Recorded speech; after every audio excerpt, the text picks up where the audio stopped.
Just a normal day or so we thought. Suddenly lost control, now you're caught. What is going on? Well, can't you see? You're under the control of YuureiRiri. The friendly neighborhood ghost is here to check in on all the lovely souls under her possession, hoping to give herself a taste of what it's like to be not as clumsy. The ghosty girl who goes to game. What she doing, what she playing? Everybody play cool, it's the coolest of the ghouls. Strong will end, a lot of ambition. Can't see through them like apparitions. Determined to bring only the best. Get in the way, be her guest. Riri, the ghosty girl, steals your body, steals the show. Klutzy and a little forgetful, but meeting her is unforgettable. She's a scream queen that can scare the soul, but guides all wandering souls back home. Give your mind, body, all the more to Riri, the ghosty girl. I said it's Riri, the ghosty girl. I said it's Riri, the ghosty girl.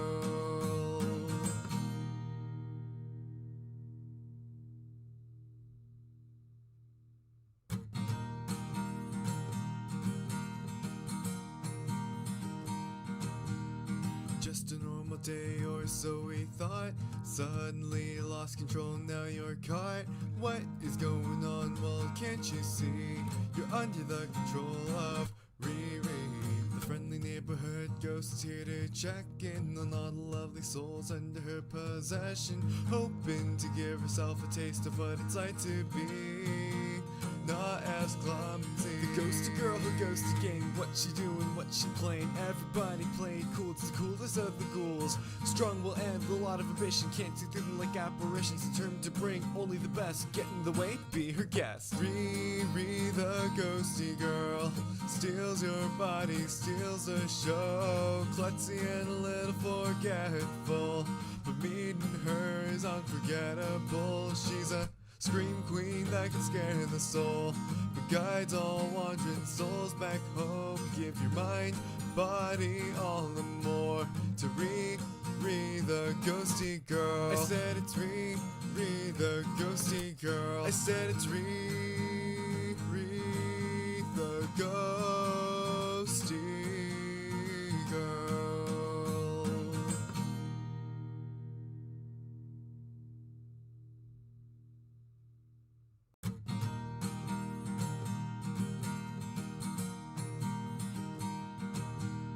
Just a normal day or so we thought. Suddenly lost control, now you're caught. What is going on? Well, can't you see?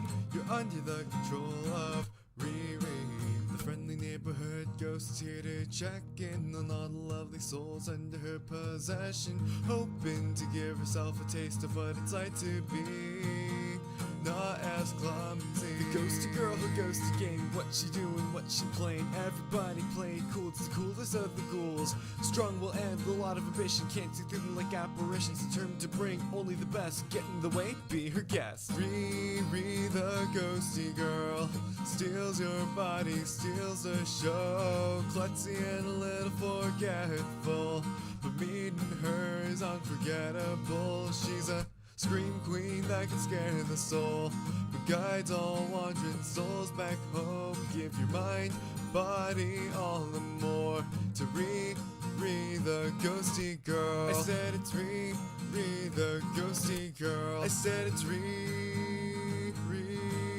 the ghosty girl.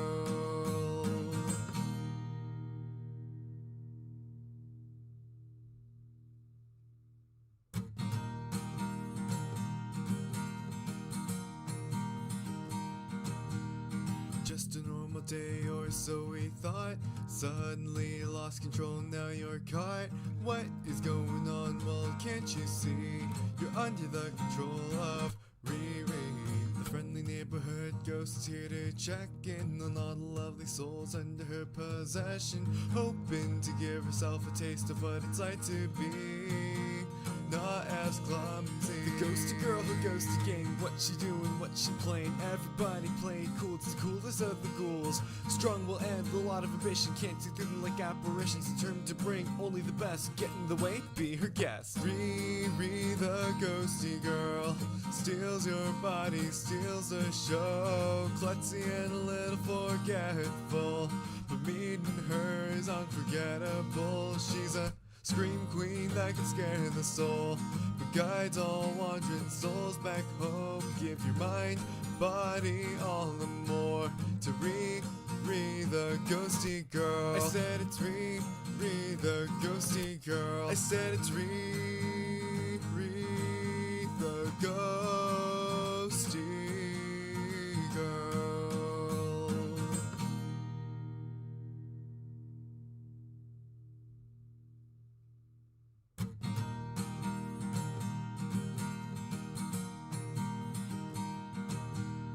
Just a normal day or so we thought. Suddenly lost control, now you're caught.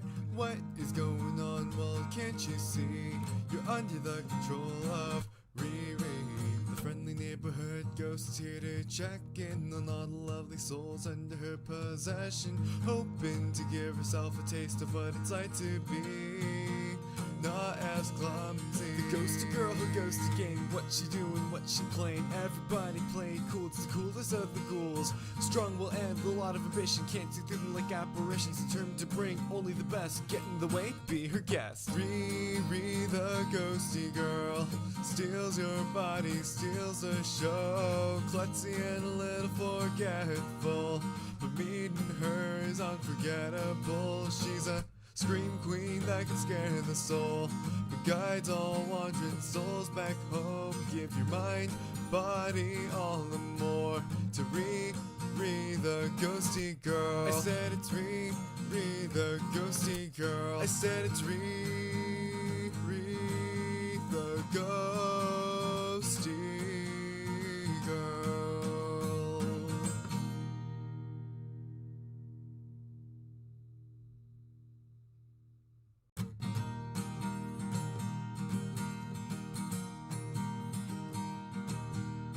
Just a normal day or so we thought. Suddenly lost control, now you're caught. What is going on? Well, can't you see? You're under the control of Riri.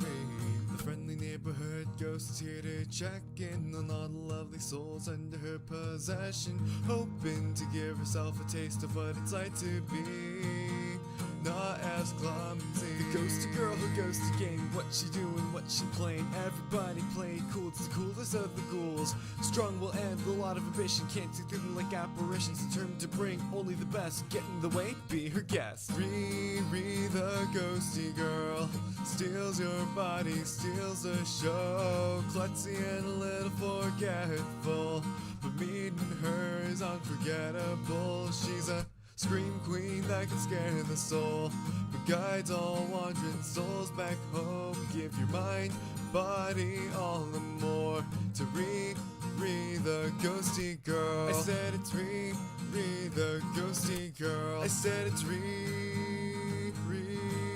the ghosty girl.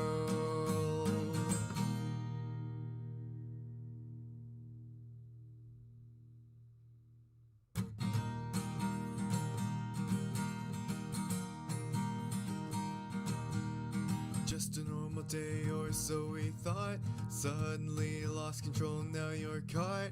What is going on? Well, can't you see? You're under the control of Riri.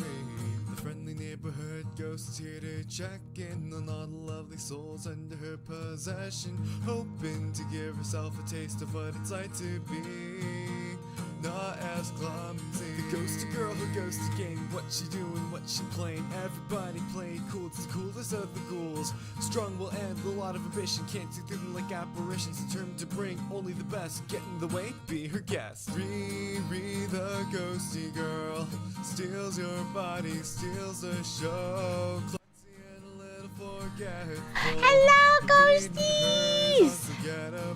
She's a Happy Monday! the soul, but guides all wandering souls back home. Give your mind, body all the more to Riri the ghosty girl. I said it's Riri the ghosty girl. I said Trying to plug this in. How are you guys? Hello. Helloing.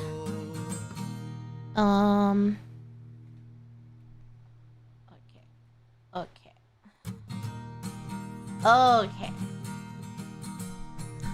Let me say hello to everybody and Slime for being the first soul. Thank you.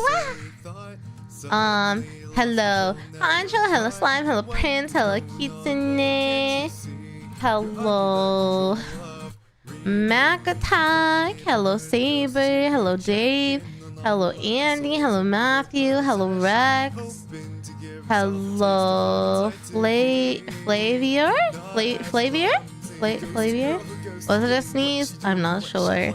Hello Alpha Artist, hello Grey Steel, hello Lion, hello Crunchy. How are you guys? Happy Monday. What's going on? How was your weekend? I feel like weirdly small. I have admittedly been better, but it's okay. We are on the up. We're on the mend. And I believe everything will be okay. No, I'm being dramatic. I'm fine. I am actually better than I was when I was like crashing out really hard last week. So don't worry about me. I am actually okay. I just I'm very career driven. I'm a career woman driven by the desire to climb the corporate American ladder. Okay, that part's not true. But I am the kind of person who would never want to be like a stay-at-home person unless I could be a full-time content creator, I guess.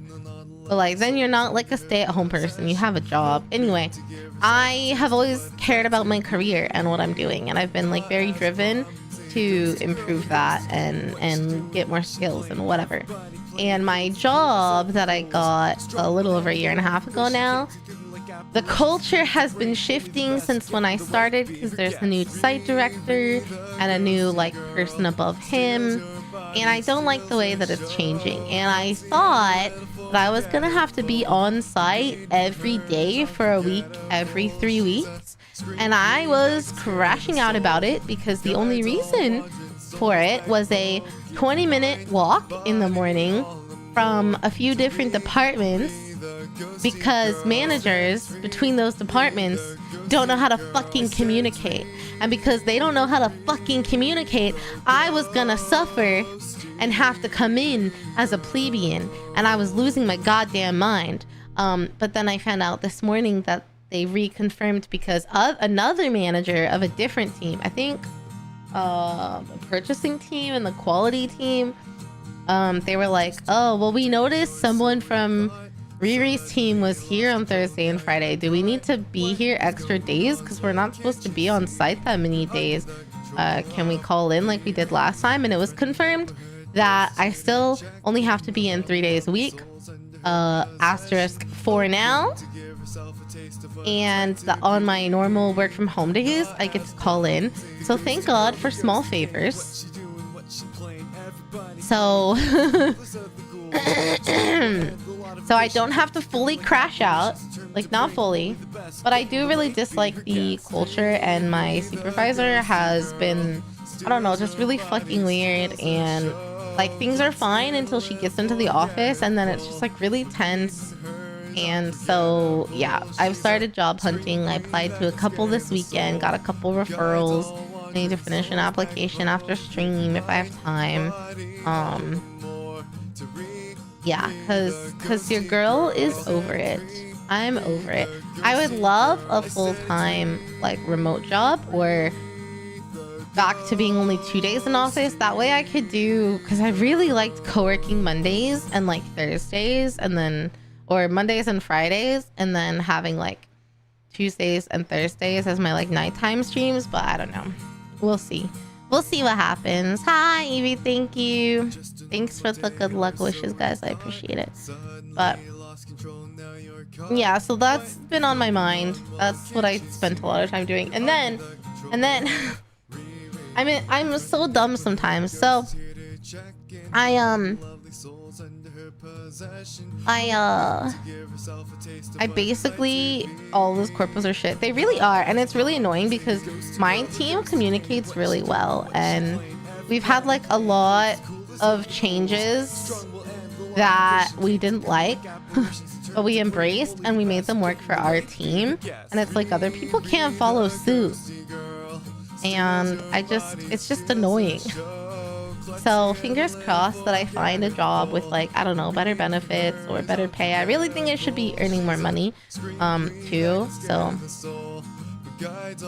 yeah, so we'll see where that goes. I'll keep you guys updated.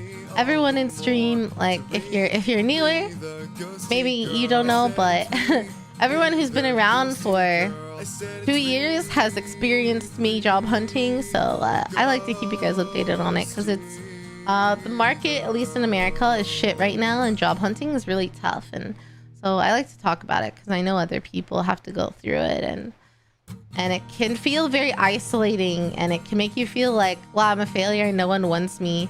But it's not you. It's just how you have to apply for jobs and shit now, and how everything gets run through like AI software, and most of the time your resume doesn't even get looked at an actual person unless you're in the top like 2% of applications. So I like to talk about it so people don't think they're alone, you know? Hi Eva, how are you? At least you learned what you generally will not accept. Good luck. Thank you. Yeah. You prefer an office job over food service? Yeah. I don't really... I want an office job, whatever that means. Like, I definitely want like a computer job. But well, Alfarius is here in the chat with us. Everyone's forcing people to come back to the office. Yeah, that is true. They were remote, but they've held strong to the 2-day requirement in office. But because of another team I work with, they made specifically my team come in 3 days to quote unquote communicate with them. And even though we did, they're still making us continue to come in 3 days. So yeah. You feel the struggle? Yeah, Honcho, it's rough. But yeah, I'm excited today to oh, it is Cinco de Mayo, so I should look into the history of this holiday more, because I live in Texas and Cinco de Mayo's, aka May 5th, is kind of like a big thing here. But if you celebrate or do anything for Cinco de Mayo, I hope you're having a good day. I'm definitely doing better today, despite no one celebrates it outside the US. What about Mexico? I feel like it's a Mexican holiday. Not like a Spanish holiday, but a Mexican holiday. But I could be wrong. I'm an ignorant white person who does not really know anything about Cinco de Mayo. I live in Texas, and people be popping off for Cinco de Mayo. So, but yeah, today is a better day. I'm really excited to stream. I know I had to cancel on you guys, and then I didn't end up having any time this weekend to make up for it. But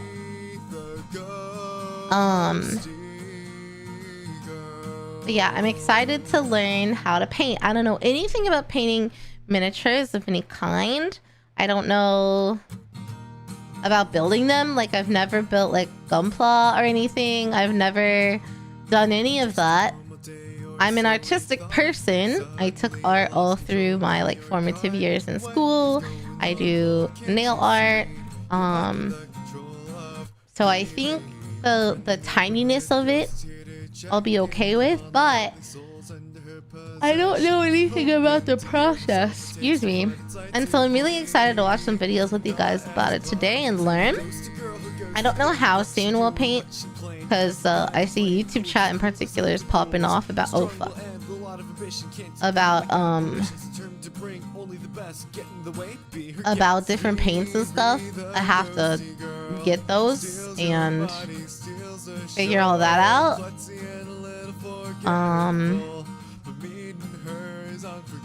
Yeah, but I mean, if I can, if it's not like too expensive and I can get it before next week, by this weekend, then maybe we could do like, we could paint as part of my birthday stream. So I have no plans for it. Don't drink your paint water. Okay. I wasn't planning on drinking it because I don't want to lose any more brain cells than I already have, but I appreciate that tip. Vallejo for whites and yellows. Don't use Clorox white. Huh.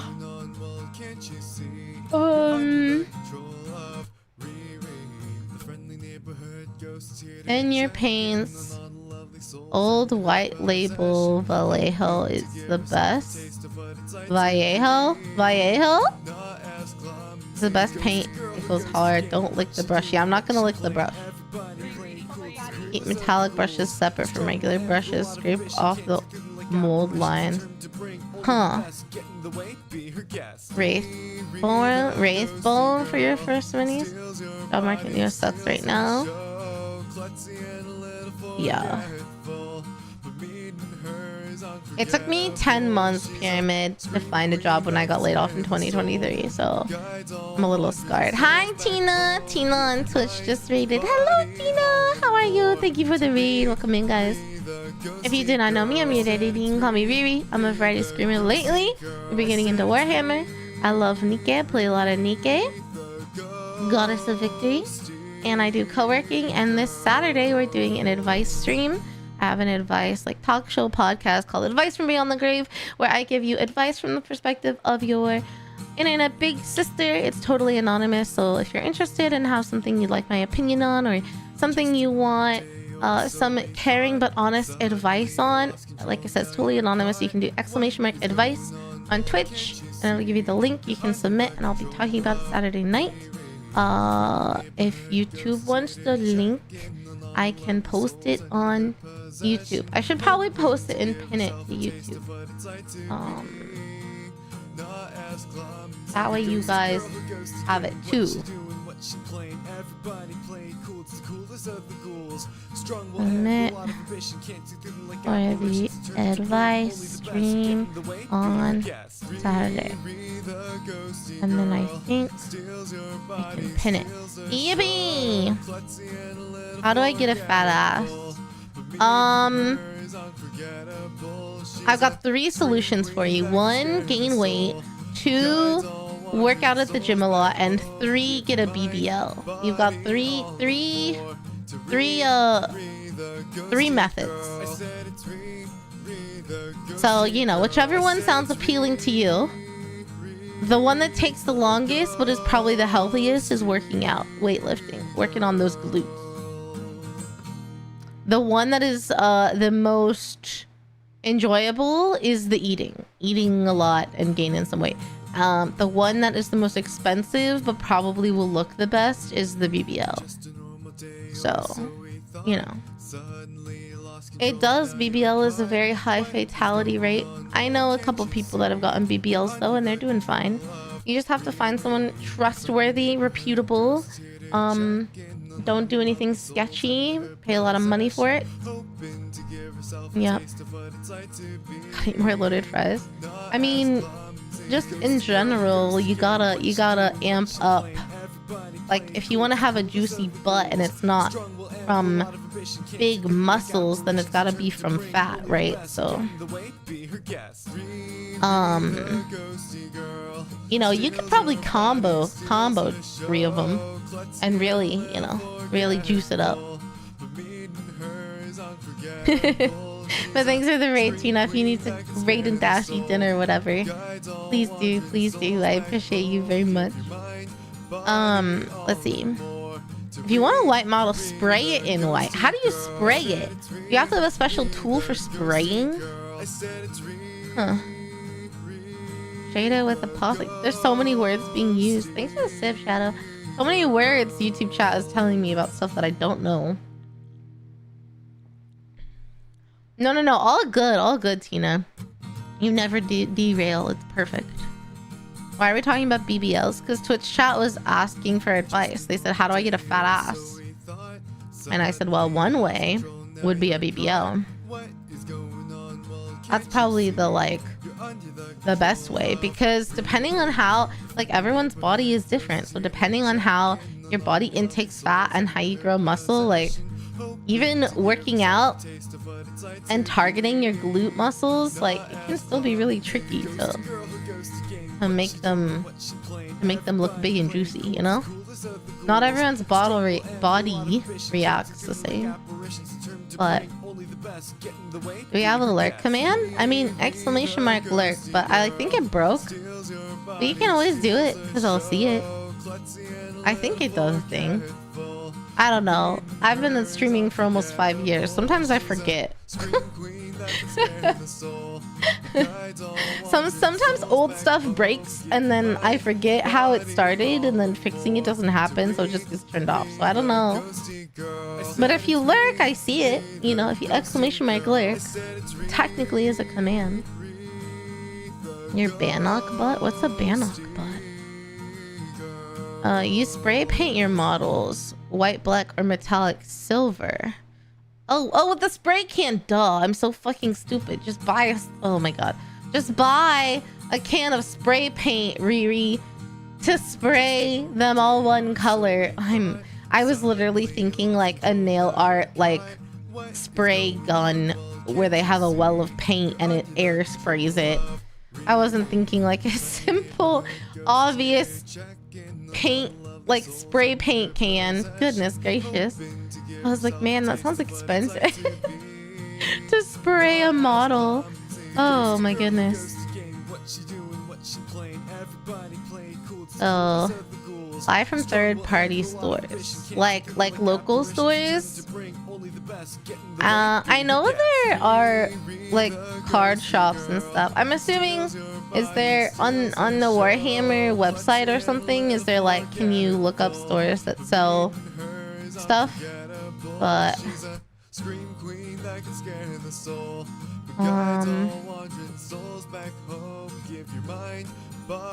if you want, like, do you have examples of third-party stores? If I spray paint at Walmart or Target, make sure it's not a filler kind. Oh yeah, then make sure acrylic paint. Not, yeah, I wouldn't do car paint. Yeah, you're not supposed to drink paint water. What faction are you interested in? I'm still learning about all the factions. I watched a video about them. Well, I watched Bricky's part 1. I'm awaiting his part 2, like his updated one. But I think I'm a Sanguinius stan. So what is it? The Blood Angels?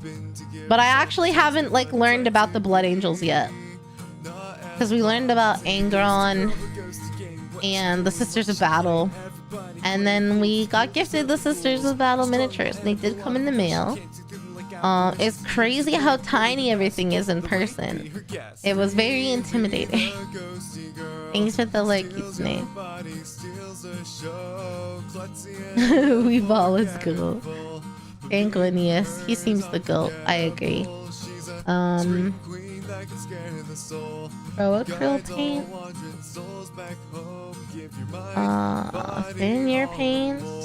Yeah, I am interested in Warhammer Fantasy. I just don't know of any creators that cover it or any good like videos or anything to learn about it. If you have them, you're welcome to recommend them in the Discord. I can take a look at it.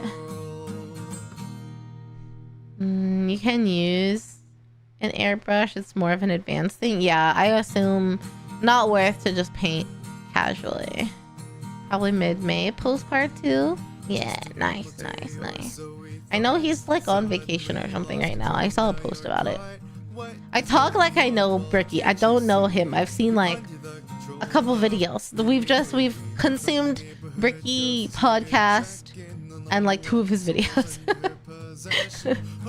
I'm trying to keep all my Warhammer learning to stream because you guys are very enthusiastic about it. So I don't want to like dive too deep too fast. So when I come back to stream and everyone's like, wait, what the fuck? How'd you know all this shit? Oh. Local or online? There's probably some models. You just have to find it. I only know one. Oh, that's fair. That's fair. That's fair, Red. Angriest nowhere for fantasy. Oh, that's cool. Yeah, if someone can post that in Discord, that would be great. Because I will probably forget by the time I'm done streaming. Month or 2, gonna be waiting for a while. Yeah, that's okay. I mean, I could watch the old ones for shits and gigs, but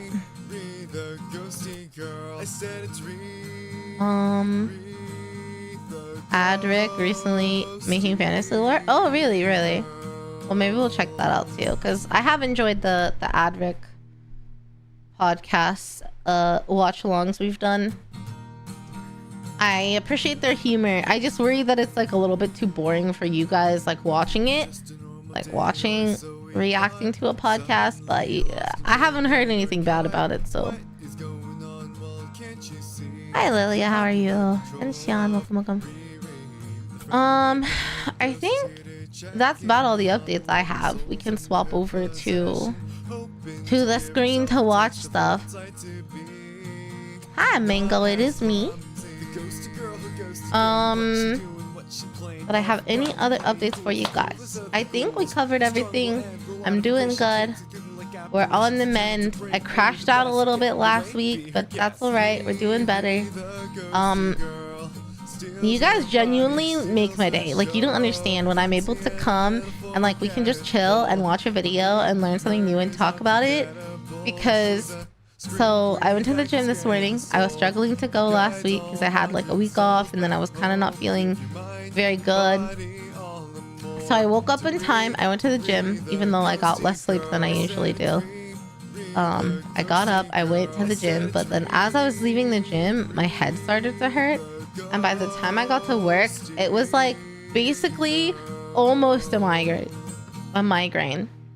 And so I had taken 2 like ibuprofen, like pain pills before I left the house, and I drank an Americano, so there's some caffeine, and I'd had plenty of water while I was working out. I knew I was hydrated, but the headache just kept getting worse. So after a couple hours, I took 2 more pills. It finally started to subside a little bit after lunch, and when I was almost leaving work, I took 2 more because I could kind of feel it coming back. So like this headache, or a migraine really, I think, has been like underneath a warm blanket all day, and I've been very lethargic and low energy. But as soon as I came onto stream, I was like, let's freaking go. It's my people. I'm ready. I'm excited. Like, the energy is here. I don't know. You guys just you cheer me up just by being here, so thank you. I hope you guys get to enjoy with me. Let me switch screens. It's gonna get quiet for a second. Okay, that's incorrect. What the fuck?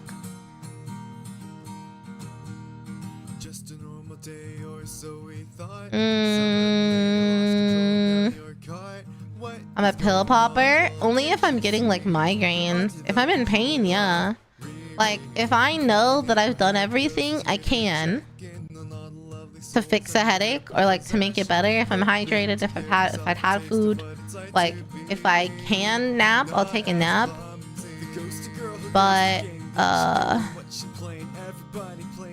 like, I did everything that I could to get rid of the headache. There was nothing else in my power that I could do. So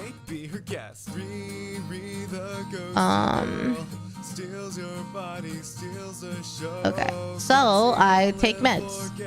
I'm not gonna sit and suffer when I have modern medicine, you know? Okay. Now I need to fix this. Property. Why is it like this? What is going on? Huh. Okay, well, it's working now. That's weird. We are gonna watch this video by... Oh god, I broke it. By Squidmar Miniatures. It was like long, so it sounded in depth. Had a lot of views. And then they also had a video about things they wish they knew beforehand. And I was like, oh, that might be a good one to like throw in there too. So yeah, I haven't seen anything by Squidmar, but they seem pretty well renowned. Pretty yeah. Okay. The Seraphon are your favorite? The first one, Fantasy Faction, oh. Ha, you're able to come. Yeah, I am. It's a damn good thing, too. Adric is slowly doing fantasy lore, but I'd recommend the Book of Choyer channel. Or is Fantasy World Total War Warhammer? Oh, okay, interesting. Yeah, anyone that's in the Discord that has any of these recommendations and wants to post them, please do. Well regarded. You're right. Well regarded is the correct terminology. But the other things that I want to check out and like watch and learn and react with you guys is like how to actually play the tabletop game, because I don't know anything about how the game's actually played. And then obviously like Sanguinius and Blood Angels. That girl, that really cool girl, like Ingron's like second in command or something. I can't ever remember her name because I keep wanting to call her Lorcana. And I know that's a Disney card game. It's Lotara. Yes, Lotara. But I can't remember her name. And in my head, her name is Lorcana. And so I keep calling her Lorcana. And I know that's not her name. And so I always forget. And I try to Google it. And I'm always like Angron female command LO, and I'm like, what is it? Yeah, so I wanna learn about Lotara because she seems cool as hell, and I want to learn about the Blood Angels and Sanguinius, and we need to learn about the Horus Heresy because I don't know shit about that.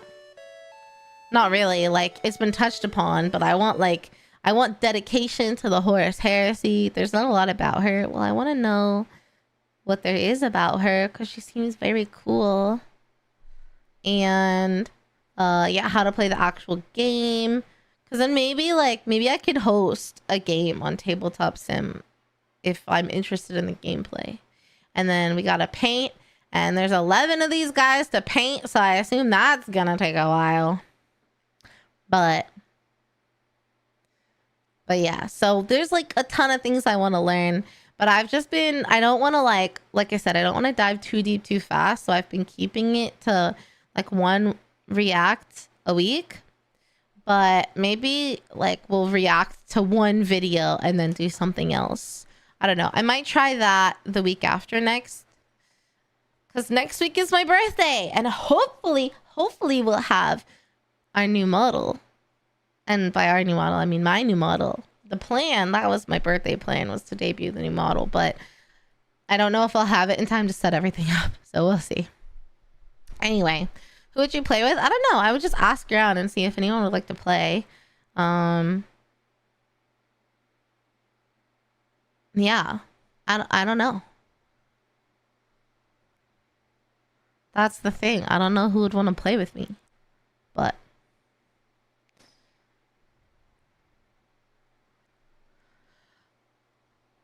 yeah, anyway, okay.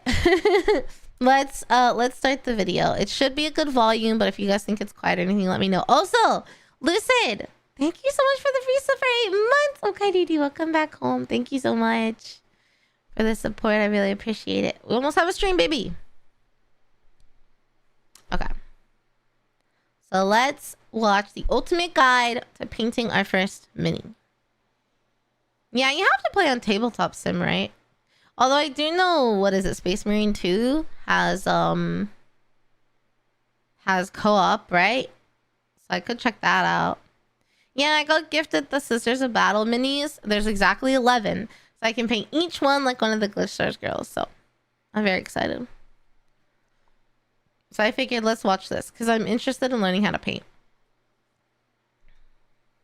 So today is the day where we show you how everything is done. From buying your first miniature and assembling that like a pro, priming it, basing yeah, I don't know it, and anything it. about And assembling it. All of the tools and products I'm very that we intimidated recommend that we've been using over the past 5 years. by and assembling. Even picking out the right miniature for your paint jobs. Chapter 1. Buying the right miniature. The first thing we need to figure out is, why am I painting miniatures? Is it to play a game? Well, then you've probably narrowed down your selections to the game that you're going to play miniatures. Is it to play a game? Wait. Well, then you've probably narrowed... A Song of Ice and Fire?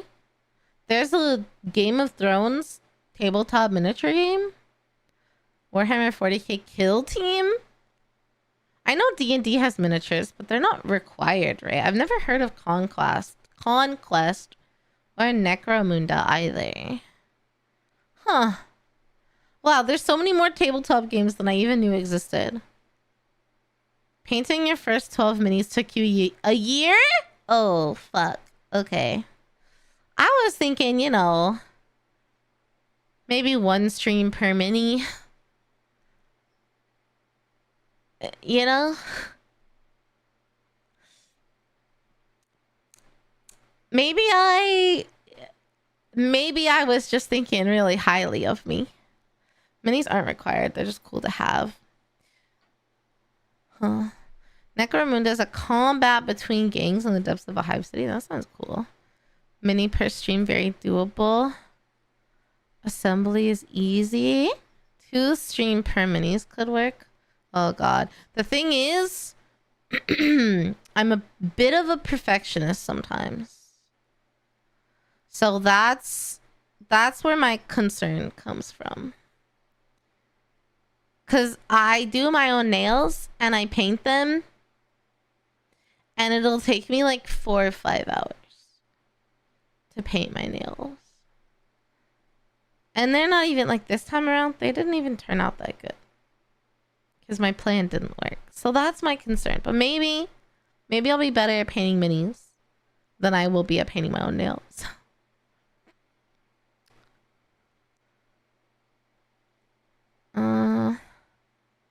Huh. It sounds harder than it is. Assembly is. Some people do assembly line production, so they do each coat. Oh. It's completely up to me. Yeah. You can use nail stamps for custom motifs. I don't have any stamps, but that does make sense. Okay. down your selections to the game that you're going to play. The 2 I have biggest stickers. games using miniatures are definitely from Games Workshop, Warhammer 40,000 and Age of Sigmar. But there's also tons of smaller miniature games like Conquest by Parabellum Games and Moonstone the Game. Whoa, But that's there's cool also looking. tons of miniature that aren't for games. And personally, I enjoy painting those maybe even more than the gaming miniatures. Wait, what does he enjoy more? But there's also tons of miniature that aren't for games. And personally, I enjoy painting those maybe even more than the gaming miniatures. Oh. What are they for? Just for fun? Oh my god. Some of my favorite That's brands so for display good. miniatures are Terrible Kid Stuff, Mindwork Games, and Black Sun Miniatures. And if you want to get crazy, me and the guys running this channel are currently running a Kickstarter releasing our first 75mm line of miniatures. And these display miniatures are sci-fi elves, mystical orcs, and a necromantic human race. Whoa, look at that one in the hand. Yuzu. Ma'am. Can we not knock my ring off, please?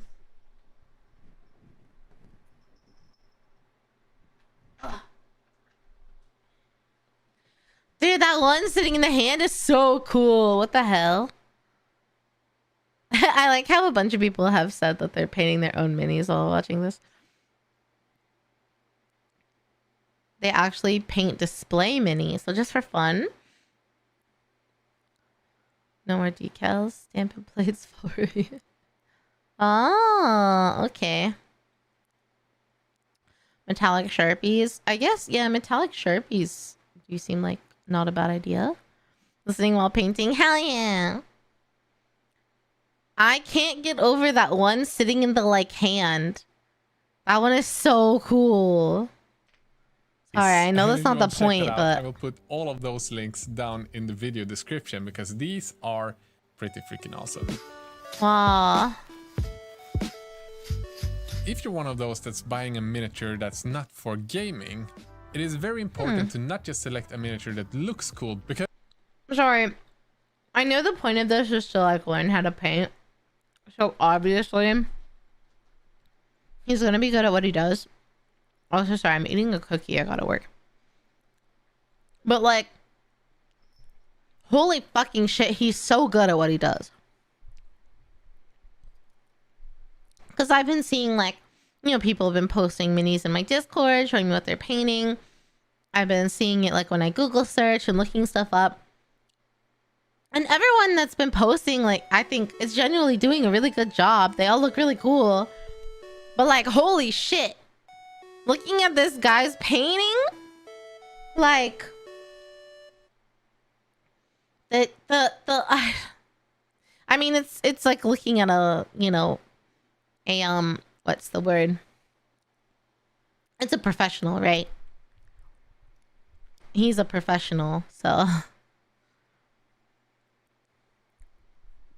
Metallic Sharpie is a godsend. I see the Harlequins. Oh, I do. The Harlequins are cool. I haven't seen their minis, but I like their design style. Because if you pick a poorly sculpted miniature with a lot of details that doesn't give you a lot of room for painting, you're pretty much forced to sculpt yourself with the paintbrush. And if you're a beginner, that's really tough.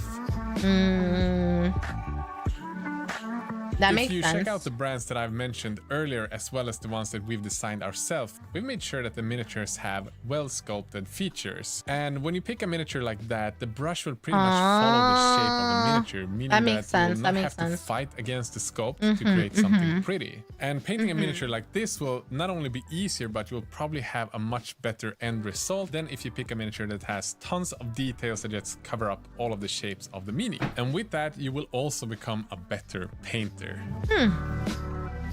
That makes sense.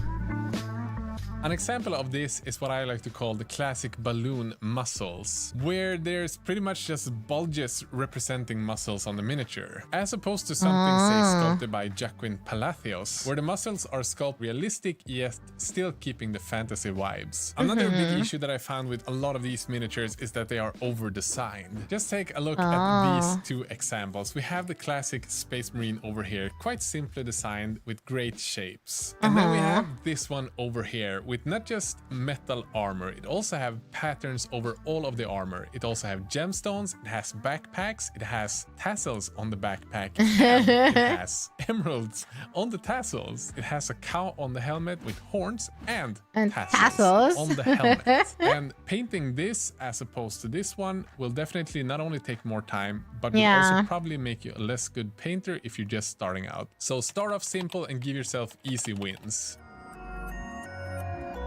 That's so true, guys. Start off simple and give yourself easy wins. It's the best way.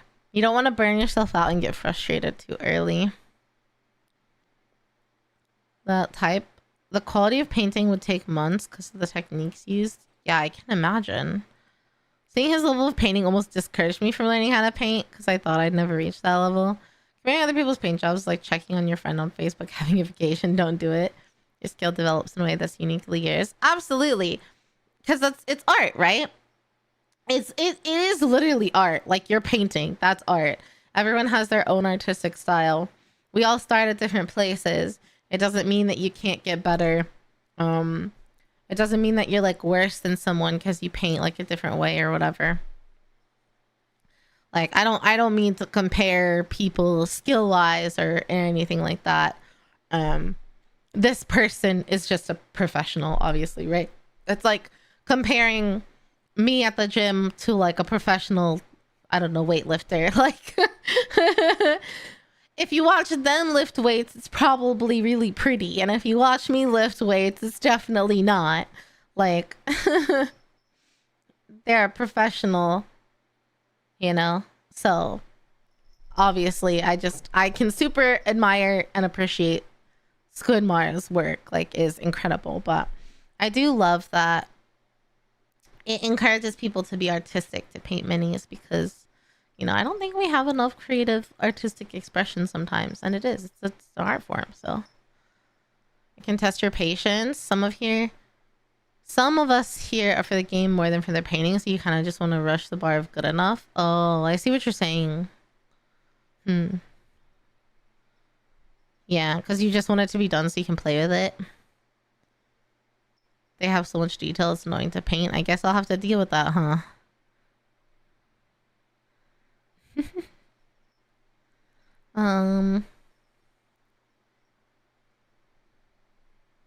I want the hardest battles. No, give yourself some easy wins.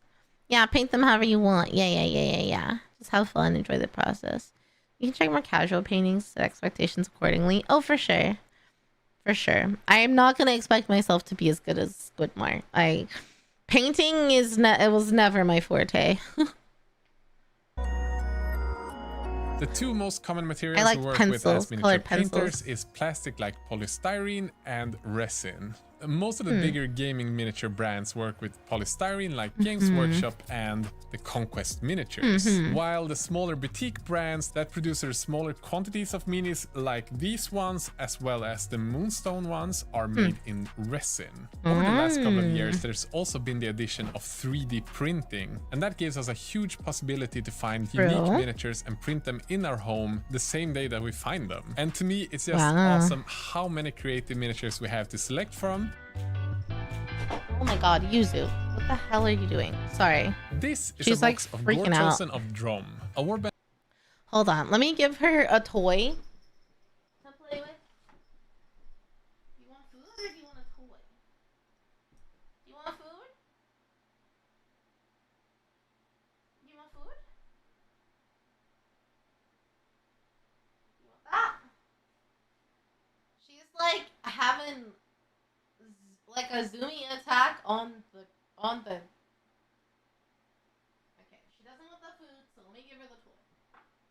How about the butterfly? Oh yes, we're a fan of the butterfly. Okay, come here.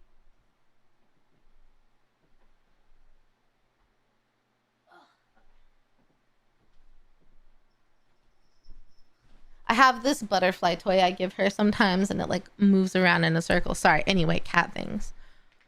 Of how many creative miniatures we have to select from. You can repaint. Oh. This is a box of Gore Chosen of Drum, a warband of miniatures from the game Warhammer Underworlds. A perfect start if you want to dip your toes into Warhammer without spending a few $100s for an entire army. This one costs about $30. When you bring out your sprues, they come out looking something like this. Yeah, it's lucky, crazy. The miniatures you purchased included an instruction on how to build them like this one. But when you purchase display minis or miniatures from smaller brands, that might not be the case. But when it comes to building Games Workshop miniatures, I always recommend following the guide, because many times there are parts that you might not be able to add if you don't add them at the right time. You'll need a set of clippers, a hobby knife, and glue. You can start your okay, so I need clippers, a hobby knife, and glue. hobby journey by buying cheap clippers, or maybe even using tools that you have at home from other projects. But trust me when I say there are advantages to buying better clippers with a flat side that go through plastic almost like it's butter, just like this one from Redgrass Games. When you cut your miniature from the sprue, you want to be able to put the flat side of the clippers as close as possible to the model. If you have an unsharp tool, you will either end up with stress marks like this one going into the miniature, and if you don't have a flat side, you'll end up with leftover bits like in this case. I see. And that is where you bring out your sharp hobby knife. A new sharp... Okay, I don't have a hobby knife or clippers or glue.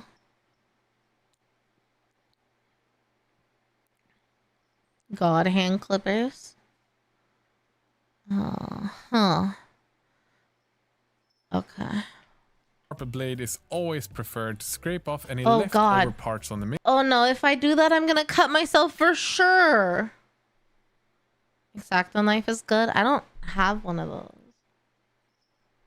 miniature. It is incredibly important to remove any of these type of leftover bits on miniatures, especially if this leftover is on an area that will be connected to a different part later. Because if you leave this one on, you will be left with a major gap once you glue these two parts together. And that can make your miniature look really funky sometimes. And once you're done cutting your miniature apart, you're going to end up with sprues like this, with maybe some bits left over, and of course all of the plastic from the edges. The extra bits you can save for later if you want to maybe have some conversion ideas for the next figure you're gonna buy, where you can reuse the weapons for that figure. So you intentionally get extra bits? Yeah, cutting towards the thumb is wild, no? Get very callous thumbs? Okay, that's fine. I don't know if they're calloused already, but I get some weightlifting calluses, so you know. Not as much as I used to, but you get some options. Oh. I cut towards my thumb, and after a few dozen cuts, my thumb doesn't bleed anymore. I'm really clumsy, so I will not be cutting towards my thumb. Only away. A file. Oh, I can see a file. Mold line remover. Is it like a liquid that helps it like soften or something? And the edges of the frame, well, either you throw these out, recycle if you live in a place where they can recycle polystyrene, or you save them for something we're gonna do in a later step. Just hang on, we're gonna get to that. Interesting. On any miniature you purchase, whether it's from Games Workshop or the hand-cast miniatures like these ones, there's always risk for something called mold lines. And that is created when the two different molds are pushed together and the plastic or resin is injected to that mold. Some of that resin or plastic is going to seep through in between the two different molds that are pressed together. The by far easiest way to remove this is by scraping it off with the hobby knife. But another one of my favorite ideas is by using a nail file sanding sponge. Not the hard ones, but the softer ones that's kind of squishy. You can also get these sponge strips that are great for reaching into tighter areas. And personally, I prefer scraping off any mold lines before I start building, because sometimes, depending on the miniature design, it's going to be difficult to scrape off the mold lines once you've started gluing the miniature together. Before we add any glue, I always recommend to test fit the parts, because that way you'll know where you need to add the glue. Also, you'll know if you need to cut off any extra parts before you start adding the glue. And if you're using resin models, there might be some parts that are warped that's gonna need some sanding. And again, with Games Workshop kits, often they are quite over-designed, so it has happened not just once that I've put glue in the wrong place, and when I finally add the part to the miniature, I was supposed to add the glue to a completely different area. Okay. Someone told me something about soaking. Like soaking the like sheets of model pieces. Is that a thing? Like you're supposed to soak in water or something? Like the no, not the Mormon soaking. Not the Mormon soaking. If you get a resin model. Not with okay. So just with resin models. Interesting. The blunt side of the knife also works. A mold line remover is a hobby file. Okay. Were they Mormon? I don't know. I don't think so. I think it was chat. Plastic models don't need to be soaked. Okay. Yeah, it was something about like residue being left over like a film on the plastic models or something, but maybe they meant only resin. Sponge files are good. I have those from my nails, so so is oil. Some companies plastic need a soak, but it's very uncommon. Okay. So since I have actual are you okay, crafting gamer? You keep retracting your message. Since I have actual GW models, I don't need to do that, probably. Water needs to be hot. Yeah. I do remember them saying that, but it sounds like I don't need to worry about it with what I got.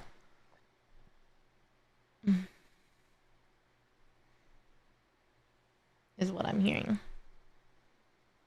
I don't need to. Okay, cool.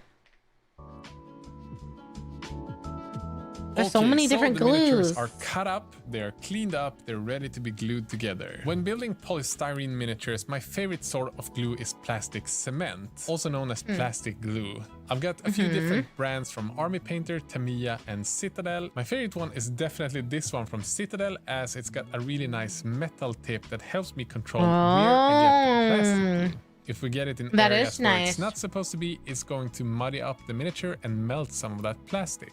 Because that is pretty much its purpose. It's going to melt the two different parts together in sort of a weld, and when it's hardened, it is like there's never been a gap between the two areas. And unless you cut it apart, the parts are not separating. The other reason I really like the plastic cement is because the gaps you get when putting two parts together pretty much vanishes when you use the right amount of plastic glue. But there's also a good reason to pick up the Tamiya plastic cement. If you have leftover plastic bits, you can cut these apart and add them to the plastic cement. This will dissolve all of the plastic and will create something that we call sprue goo. This is pretty much liquid plastic that you can use as glue or filling for smaller gaps. Whoa, that's crazy. If you, on the other hand, purchase a resin miniature or have the older metallic ones, you're going to have to use super glue or cyanoacrylates. Again, there are tons of different brands. Personally, I'm not a big fan of the Gorilla Glue, and the Loctite one is quite expensive. So usually I go to dollar stores and pick up some cheap super glue. The favorite one in the office is from Biltema, which is a hardware store that sells them together with super glue activator. Outside of that, I don't feel like super glue needs any more detailed introduction. Dude, melting the extra bits into the glue so you can like cover up holes and stuff is so fucking cool. Whoa, that's so cool. Huh. You can touch. Oh yeah, because my hands aren't made of plastic, so if I touch it, do I just wash it off? Wait, if I touch the plastic glue, what do I do? Do I wipe it on a paper towel? Tamiya glue? Oh yeah, Evil also said Tamiya. Tamiya the goat. Any plastic, cement, or super glue will work, but Tamiya...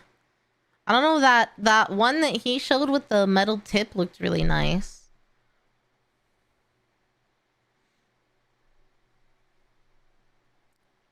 Green stuff is such a pain. Is what he made green stuff?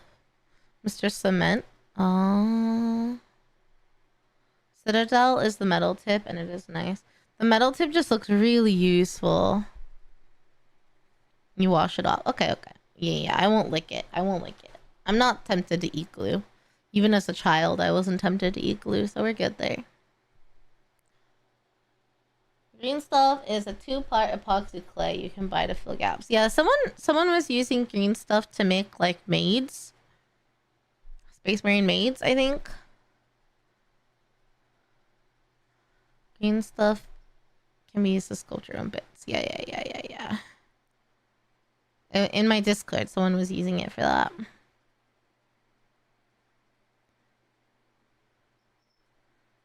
Some people make full models. That's so crazy. Huh. The metal tube gets clogged. Oh, I guess I could see that being a problem. Oh, also no worries, crafting gamer. All good. Just making sure everything's good. Green stuff is expensive. I just use epoxy. Okay. That makes sense. Just add the glue to one of the parts and put them together. Unfortunately, because it's not melting the two parts together like the plastic glue, we're often going to get something called gaps. Right. And these gaps can be filled with a few different things. Either the sprue glue that we mentioned earlier, or you can use something called green stuff, milliput, liquid putty, liquid green stuff, or just regular wood/PVA glue if you have that at home. I found that there's a place for all of these different techniques, but my favorite one to use when I really want to get nice miniatures is milliput. The milliput is a 2-component modeling epoxy. You've got the paint. Yuki, I'm trying to watch and you're blocking the screen. Can you please sit down? Life with cats. Life with cats. They have no barriers, sir. Hello, Yuki. I love you. Can you sit down? Right there. Thank you. Can you sit? Can you sit? Can you sit?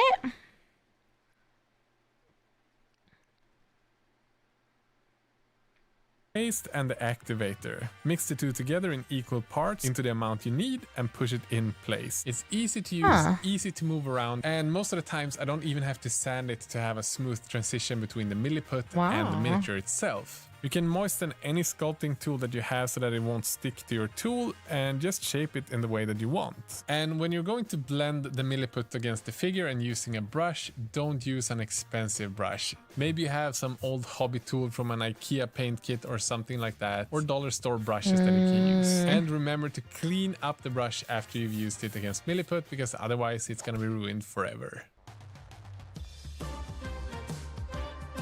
Easiest to use is... But if I use the plastic glue that kind of melts it together, then I probably won't need to worry about filling gaps, right? Like, it'll probably... Like, we'll be good. Ow. Jumped on you recently?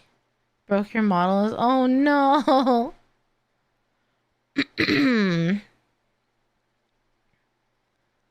Probably need to fill it at some point. Mostly it'll melt together, but I might need to. So maybe this... I guess we'll see which is the best one. It's definitely the plastic putty, which you just squeeze out of the bottle where the gap is and then remove any excess. If you need to, again, bring out the sanding sticks and sand between the two different parts. Okay, with that we have both plastic and resin miniatures looking amazing. But they're still missing the most important part, the paint.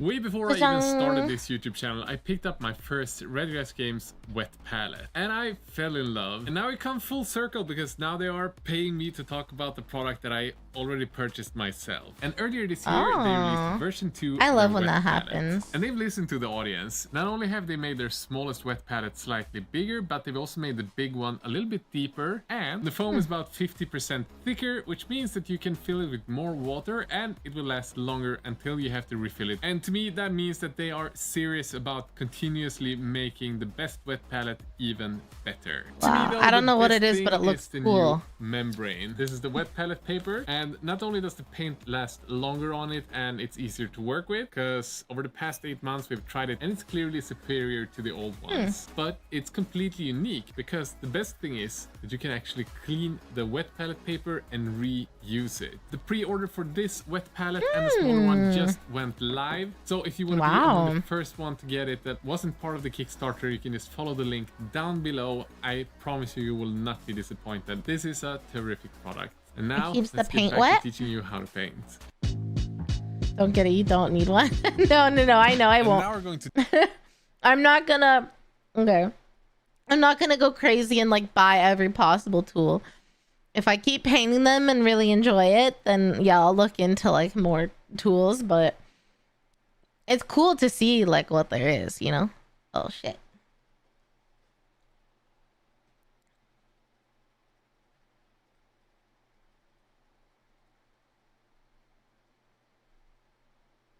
Yeah, no, I won't. A wet palette keeps the paint wet and stops it from drying out. Oh, you can kind of DIY it to help keep stuff wet. That makes sense. Probably won't have any gaps big enough, but I could... Oh, yeah, I could just melt the gap with more plastic glue. That makes sense. And thin your paints. You can make your own. Okay. Paper towels on a tray. Oh. Wax-proof baking paper and a sponge in an old takeout container. Interesting. I guess we'll have to look into the wet palette when we paint, because I assume I'll kind of need it to help keep things wet. Yuki, no. You need to stay over there. Yuki. Hey. Yuki. I need you to sit down. If you don't sit down, I'm gonna pick you up and take you off the desk. I love you, bud, but you gotta sit down. We're watching Warhammer. Well, we're watching Warhammer painting. Yuki, stop it. Yuki. He likes to rub on the phone. Hey, come here, bud. Come on. Lay down. Lay down. Come on. Hey, lay down. He wants pets, but he won't lay down. Dude. Dude. Dude. No, you can't. You can't. You can't. I can't give you kisses. Not all the kisses. Mwah. Can you lay down, please? Yuki. Hey. Hey. I gotta see chat. You gotta lay down. Okay. Come here. Yes. You're not laying down. So I'm holding you instead. Okay, if you don't want it, then you gotta go down. Okay, goodbye.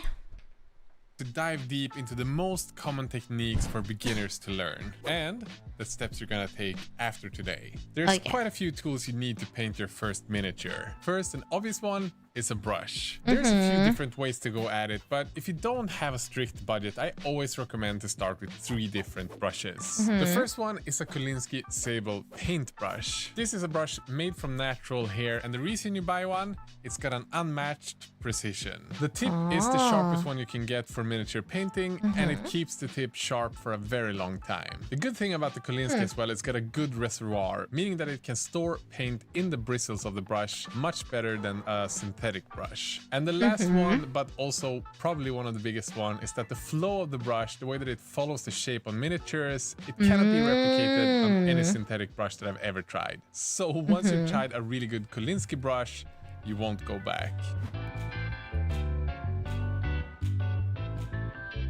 Yeah, but how expensive are these? You don't have a Kolinsky Sable. Sable brushes need a lot of care. I mean, painting was never my medium when I did art. Sables are over 100? Holy shit, hold on. Hold on, I'm gonna look it up on my phone. Let me see. I'm Googling it. Sable.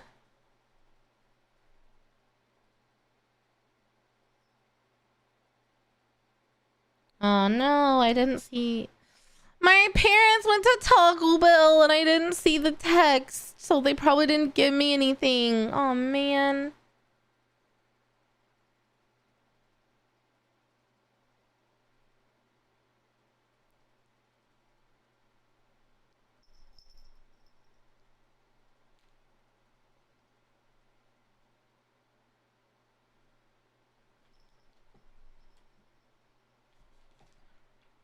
Wow, they went to talk about, okay.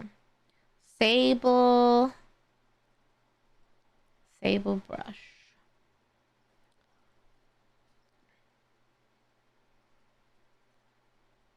Oh,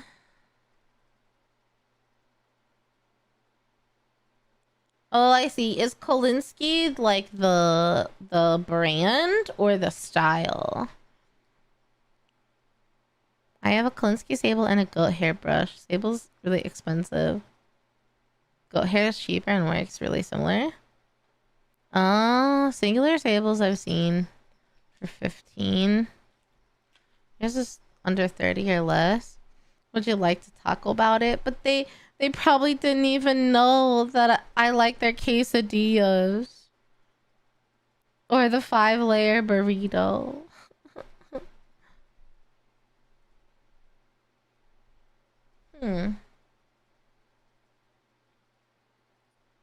Yeah, I mean, I'm seeing one on Amazon for like 30. Granted, I don't know if that's an accurate price.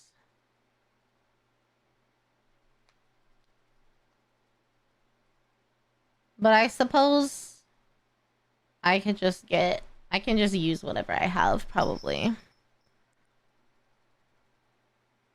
Kolinsky sable. Oh, it's an animal. Oh, okay. Huh. I don't need a sable. I know I don't. But the artist in me is a sucker for a good tool. Because I will say, again, I like paint my nails, right? And I do nail art sometimes. And it is crazy.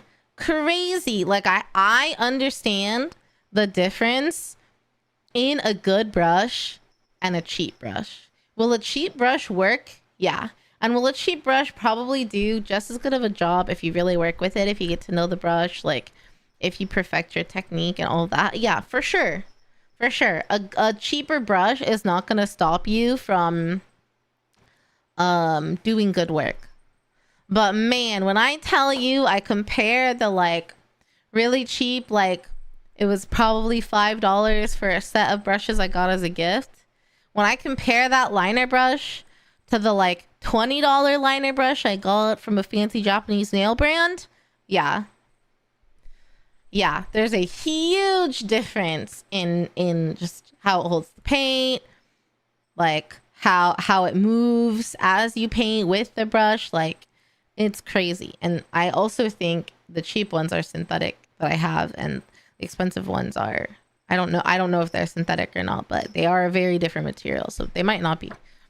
But yeah, as someone who has, I painted briefly when I was in art, but most of my painting is nail art. And so I have an understanding of the difference in quality of specifically the brushes, painting tiny things. So I have an appreciation for good tools, but I understand it's not necessary. So yeah.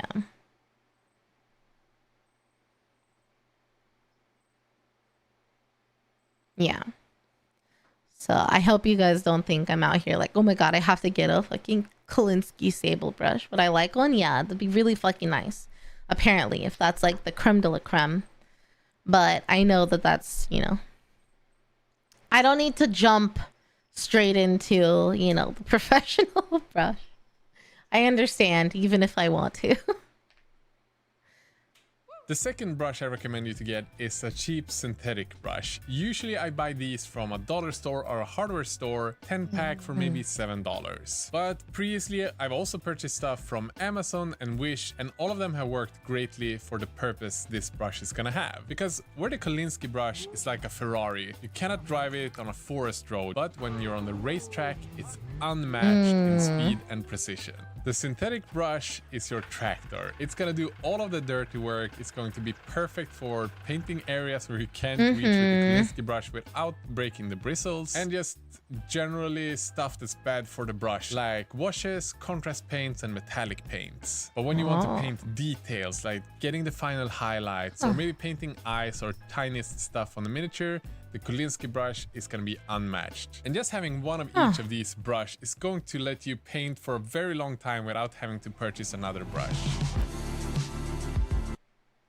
It's good. I have nail painting experience. Super useful. Yeah, you guys have been saying it's transferable. Translates really well to mini painting. I think so too. So it's a great analogy. Yeah. The last brush I like to recommend people to get is a dry brush. My painting technique don't include... Oh my god, not to distract from the video, but I have never seen her do this. I had it's like this little thing and it spins a butterfly around, and Yuzu was just like literally running and jumping all over it. But I wish I had like camera so I could, like, you guys could have seen that. Oh, anyway. include a lot of dry brushing, but for beginners, I feel like it's a great way to bring out detail quite fast without having to learn a lot about light and light placement. I would recommend you to get a cheap makeup brush, but you can also use a old broken synthetic brush for this as well. But you don't ever want to use your Kolinsky brush for dry brushing, because dry brushing destroys any brush that is not made for dry brushing. If you like dry brushing a lot, there are fancier dry brushes like the one from Artist Opus Series D, but for a beginner, I feel like this is a cost you can save for later. So the second thing you're gonna need is paints, and to start with that, a primer. A primer helps seal the material that you're painting on, and it also gives a better adhesion for the paints that you're gonna add with the brush. And the ones that I mostly use to this day are spray can primers. I just find that these stick the best, and it's the fastest thing to use. And when selecting primer, there's a few different ways to go at it. If you're painting an army where all of the figures are going to be red or blue, maybe the best way to go is to buy a blue spray can primer that can work as the base color for your army. If you're more like me, you like working from the shadows and up, I prefer starting with a black primer. We've tried so many different brands of primer, and the finest ones we found are Citadel and Vallejo, but the Army Painter one is quite good as well. It doesn't quite have the same pressure, but the color and the adhesion is really good. There's also something called a Zenithal Prime, and this is achieved on top of your black primed miniatures by spraying with a white spray can from above.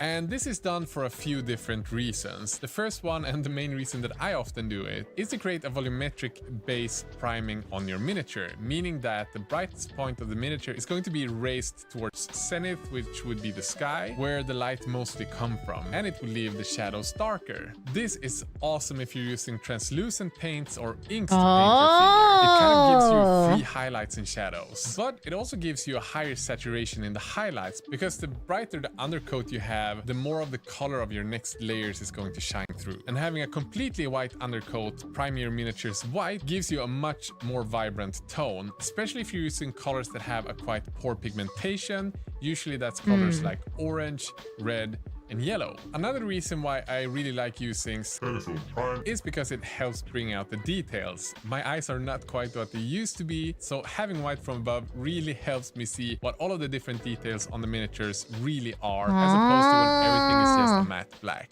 Let's get to the regular... Wait, that's so cool. Wait, that's so smart. Oh my god. I love that. Yeah, like as soon as he sprayed the white, the details just popped. That makes so much sense. I want to do that. I want to paint it black and then paint the white from the top. I guess I would probably have to do that like off stream beforehand, huh? Like I'll have to prime them first. I could like build them on stream. Maybe I could do a bunch of building. But then I'd have to prime them and let them dry, I assume. Wait, that's really cool though.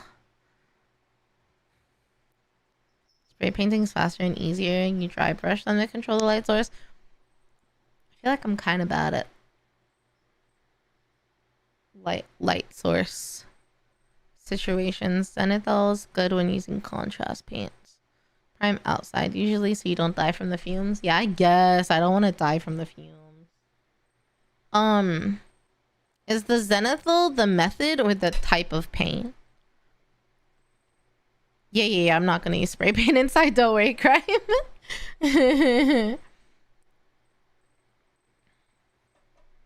Zenithal's the method, right? Okay. I do kind of think the paint fumes smell good. Like a gas station. Like that good kind of bad smell, you know?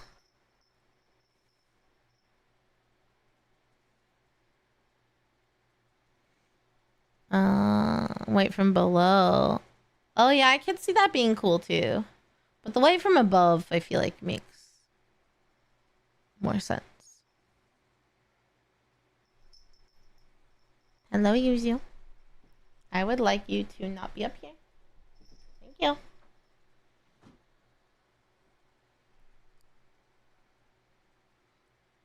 Ugh, let me move her butterfly.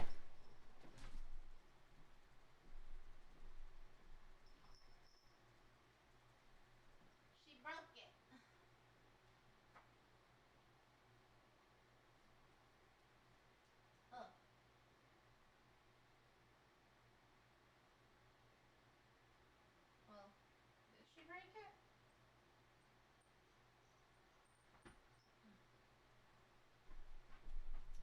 Sorry. Trying to keep cats entertained. We cannot eat the lead chips. So the paint fumes will have to do. Yeah. If you want glowing lava or something from below. Yeah, I can see it's all about the atmosphere for sure. Base prime and the zental prime of light in about an hour. Oh, okay. Paints. In today's hobby, there are so many different paints and so many different types of brands. And all of them have their purpose, but today we want to break it down and make it a little more accessible. The three most common ones are regular acrylics, washes, and the new contrast paints, speed paints, dipping inks, depending on which brand you're gonna buy. But there's also enamels and oils, but we're going to leave those out for today because for a beginner, the regular acrylics, washes, and contrast paints are way enough. Okay. Oh my god. Again, I know he's a professional, but like the amount of paint he has is just makes me drool. Makes me drool. Oh, look at all those colors to choose from. 13 shades of copper, bronze.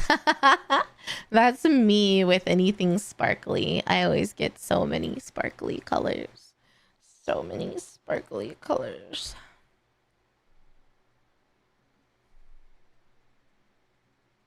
I'll get superpowers. Okay, I trust. If I come back and I don't have superpowers soul night, I'm coming after you.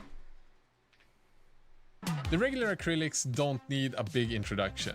These are regular paints that you're going to layer upon your miniature. Most of them cover quite decently, and you can mix them like any normal paint to get new colors or new variations of colors. Yep, basic and acrylic, in my opinion, I understand. Really the only must-haves. On this channel, previously we've done a massive test, trying hundreds and hundreds of paints from over 20 different brands. Wait, I want to see that video. That for a beginner, the most easy brands to start with is either Vallejo Model Color or Citadel. But we also really enjoyed the AK intro. Oh my god. Yuzu. What is it, baby? What do you want? She ran up and just stood in front of the screen. Do you want the rest of your wet food? Would you like this? Here you go. Alright. Sorry, guys. Interactive third generation model color. Okay. And we came to the conclusion that for a beginner, the most easy brands to start with is either Vallejo Model Color or Citadel. But we also really enjoyed the AK Interactive third generation paints as a beginner paint. Huh. Okay. And washes is a type of low viscosity paint that seeps into the cracks and crevices. And the most common usage is recess shading, meaning that you're adding a darker color into all of the areas that are folded on your miniatures, leaving the raised areas the same brightness as they were before. The second biggest usage is to use it as a glaze, meaning that you paint something with a really thin down color to either just slightly color something or to smoothen out a transition between two different areas. Huh. Yeah, okay. Makes sense. The last type of paint we're going to talk about is something called contrast paints. It is named that because the first brand that came with this paint named it that. But other brands like Army Painter call them speed paints or Green Stuff World dipping inks. Vallejo also have one coming up, but it's not quite released yet.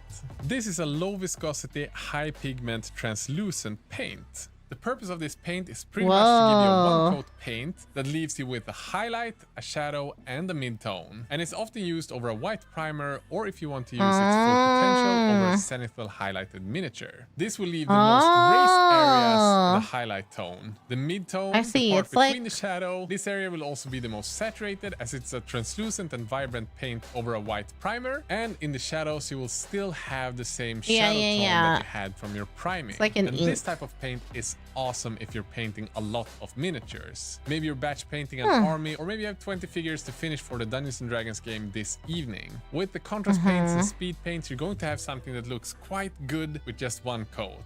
But if you're getting into painting at a higher level or want to paint for competitions, contrast paints are more like a complement to the regular acrylics. A great way to have your first coat that you're then gonna have to work up on later. And in my opinion, combining the two is almost like cheating.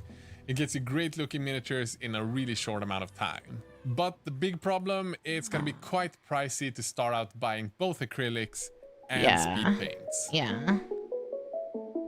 That makes sense. We're almost ready to paint our first miniature, but first we need to talk about the wet palette. Outside of getting a brush with a really nice tip, this is going to be the most powerful tool in your arsenal. If you paint directly out of the pot, the paint is going to be too thick and you're going to get blobs of paint that's going to remove some of the detail on your miniature. There are three major reasons for using one. The first one being that it can keep your paints moist for a long painting session. It can stay wet for hours instead of just minutes, especially if you're living in an environment where it's a very dry air like Sweden in the winters or maybe Texas in the summers. The second reason is that it's a lot easier to mix paints because the paints are going to stay wet during your entire painting session. Yeah, because acrylic dries really quickly on the palette before you start. With this, you can also mix the paint between one another, meaning that you don't have to open up pots and add paint and mix them. And then when you're going to use the same mix the next time, it's already dried. And the third one, and the biggest one, it's so much easier to control the consistency of the paint. Meaning that if you want to paint with a layer consistency, you can do that. And if you want to create a glaze, you can do that directly on the palette with your brush instead of having to mix a glaze of paints every time you're gonna do a glaze. It's all just gonna happen seamlessly. So what is really a wet palette? Well, it's pretty much just three things. It's a sponge filled with water. It's also a tray where the sponge is gonna be lying. And it's a paper that just lets a little bit of water through all the time. Just a perfect amount to keep the paint wet. You can purchase wet palettes. This is my favorite one from Redgrass Games. We've done a big test and this one just came out as the single best one, at least in our opinion. But they do cost a bit, so when you're starting out, I definitely recommend you to just make one at home. My recommendation for a beginner is to find a low plastic box. I then add a cellulose sponge cloth and fill that with water. For Europeans, this is something that pretty much everyone have in their everyday home. The most common one is from the brand Vetex. For Americans and people from outside of Europe, you can find these on Amazon. These are just on another level compared to using like a regular sponge or something like that. Because they can stay moist for so much longer than the regular sponge and keeps more water. And the last thing we're gonna add is parchment paper. Not the waxy one, because that one doesn't let enough water through, but the regular just parchment paper. And this is a perfectly fine wet palette. When I started painting, I used this for like 6 to 9 months something before I purchased my first wet palette. Because when you're getting started, maybe it's more fun to have more paints than spend $60 on a nice wet palette. And if you live in a place where you just can't get hold of these sponges, don't worry, buy a regular sponge that's thin, or the even more DIY way is to use regular paper tissue. This works, but it doesn't hold the water for as long, so it's more of like a temporary one that you replace the next day you're getting started. I see the value. I don't know now, like, what kind of paint do I get? I guess, I mean, it seemed like if you make a wet palette and you get acrylic paint, you can kind of create like a wash, or I guess a contrast paint. Hi, bud. Texas in the summer isn't dry. Yeah, I mean, parts of Texas are dry, but not the part I live in. Howdy, partners. 80% humidity here. A chamois cloth. It stays wet longer. Oh, okay. Airbrush ready, you can pretty much use it straight out of the bottle. Yeah, that's true. You don't need one. Trust me, you're fine. Wait, I don't need what? the wet palette? I mean, I can make one. I have all those materials at home, so. Commander Cheapskate proves you can lay down insane paint jobs with 50-cent craft paints. Oh, I'm sure. It's all about like your skill and how you treat the paint. Absolutely. I think creating a wet palette sounds very useful though. It's out now and it's called Express Color. Oh. Got some Warhammer models used Citadel. It's a part of the company. Oh, I see. One contrast paint, so it wasn't too bad. But if you're doing different colors, contrast can add up quick. That makes sense. You don't need a wet palette. Yeah, I'm not going to buy one. But I can see how doing a DIY one would be really useful. You know, it's humid in Texas, but it's dry in my house. There's AC going and fans going and all that. So I totally see the value if you're painting over a couple hours and you can like DIY a wet palette to help keep the paint wet. I see the value in that. It doesn't really cost anything. I have all the materials, so.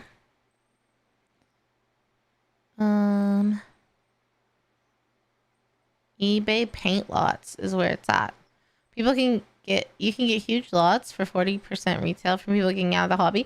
You know what? I actually did that for my nail gels. Like when I first started painting my nails, I was like, oh, paint's really expensive. Like I wonder if I could find some stuff on eBay. And I found someone who probably just didn't want to do their nails anymore, and they were selling like a huge lot of colors for really cheap. I think I was $100 for like 20 colors from a brand that I knew and trusted. And they had it was like a lot of pinks and stuff, like you could tell what this person liked. But hey, it got me started with something. So 1 or 2 speed paints and everything else acrylic. I could see that too. Let's see. What would it be?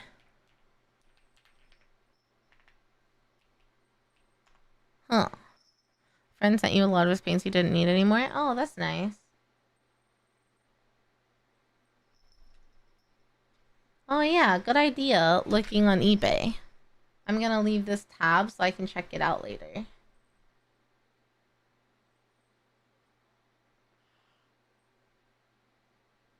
Okay. Oh, excuse me. I guess I could just like look up like the brand.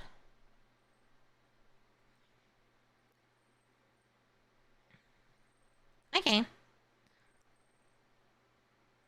You live in Texas? You might find amazing deals on Facebook too. Oh, that's a good idea too. Facebook. Yeah, I live in Houston, so I'm in a pretty big city. So I thought it was where it can be worth like I'll have to troll eBay and I guess Facebook Marketplace a little bit and look for stuff, but then I also figured maybe I would check out like a store just so I can see some stuff in person. I'll need to look at, so I think, well, I'll talk about like plan of action after we finish the video, but I will need to look at you know, I'll need to look at the models for, I guess I'll have to pick because some people have multiple models, but I'll have to look at the models of each of the Glitch Stars girls and like their color palettes and make a palette of colors I'm gonna need. GW Central? Oh, is GW Central in Texas? Oh, that's interesting. 5K point. Oh, wow. That's crazy. 1 or 2 speed paint, everything else acrylic. Yeah. Yeah, I can see. That makes sense to me. Okay, my guys, we're ready to start painting. We got all of the tools, you know how they work, you know how to use them. And I'm going to paint 3 different miniatures with you today, showing the 3 different most common techniques that are used for miniature painting. We start off by bringing out the wet palette and adding all of the colors we're going to use for the session on the palette. Something that can tremendously help in your painting journey is a good daylight balanced painting light, as our eyes are so much better at seeing details and colors in daylight. So just switching out your regular desk light lamp bulb for a daylight balanced one is the perfect start. We're going to start off with our cheap synthetic brush. Wick the brush into water to moisten it. We then remove any excess water. And the most common way of doing that, no matter how disgusting we think it is to remove the water in your mouth. This also helps me reshape the brush, but if you find that a bit nasty, then you can remove any excess paint on either a piece of cloth or a paper tissue. And the brush should just be slightly moist like this. It follows the shape of my hand when I move it around, and it doesn't split. And I want my first painted layers to be of layer consistency. So to get the right control, how do you do that? Well, we're only going to dip the brush about halfway into the paint. We then stir the paint gently into the brush on the wet palette. With this, we remove any excess paint and we get the paint into the belly and the reservoir of the brush. And this is the perfect time to check the consistency on the back of your thumb. If it's thin like this, you've created a glaze. That means that it's too thin for our initial layers and you haven't stirred enough paint into the brush. If it's like this, you have a perfect layer consistency. Let's start with the regular and most common way of painting. Maybe we can call it the Games Workshop style of miniature painting. We got our primed miniature and are going to start off by blocking out the colors. I like to start with the ones that's covering the biggest area. Some paints don't cover enough, meaning that you have to paint it 2 or 3 layers before you have a full coverage. Yeah. But before we add another layer, we need to make sure that the miniature dries fully. Otherwise, we risk to reactivate the paint and remove that paint from the previous layer, leaving us with some areas that's gonna have patches of the primer shining through. This is how the miniature looks after 1 layer and 1 coat and about 3-4 minutes of drying. And really, you don't have to wait 3-4 minutes to be able to continue your painting, because while the first layer is drying, you can start painting another area. On this miniature, we're also just going to start with the mid-tones, and the reason for that is because we want to add the shadows in a later step and the highlights after that. Meaning no super dark colors and no super bright ones. So with the basic skin tone added in 2 separate layers, we have something looking like this. Now we just gotta add the base coats to all of the other parts of the miniature. With green pants, beige gray rocks. We're also giving him somewhat of a blonde hair and using that same color for all of the ropes. And lastly, a dark brown for his horns. And as you've seen on all of these shots, the colors that we've added, bar from the horns, are all mid-tone. No dark colors, as the shadows are going to be added with the washes in the next step. So, time for washes. For the skin tones, we're using Reichland Flesh Shade, and we're adding the washes somewhat richly, just making sure that we don't have pools collecting in any of the raised areas. If we do, we just move that around using our brush. For the pants, we're using Athonian Camo Shade. And for the hair, ropes, and beard, we're using... Wait, that's so crazy. It really does, like, make it look so good without needing to understand, like, how highlights and shadows work. That's so interesting. Being in Houston, the place with the worst humidity, I hate this. Yeah, Houston's weather sucks fucking dick, and not, like, in a good way. I hate the weather here. I'm just inside. We had a really nice day today. But I'm gonna be inside until November. The guides on Warhammer models use Citadel because it's part of the company. I did read that, but that makes sense. Or just use sunlight. Yeah, but like I don't have good sunlight in here. Also, I tend to stream at night, right? So I'll probably have to get... I have a lamp and I can change the hue of the light bulb. And I'll probably have to pull it over and like have it a bright white shining so that I can see it well.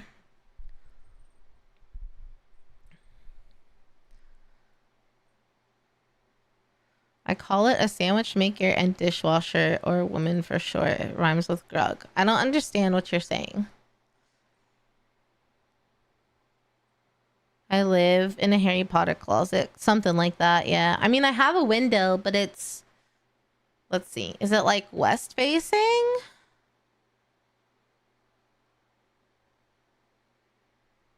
So it doesn't really get...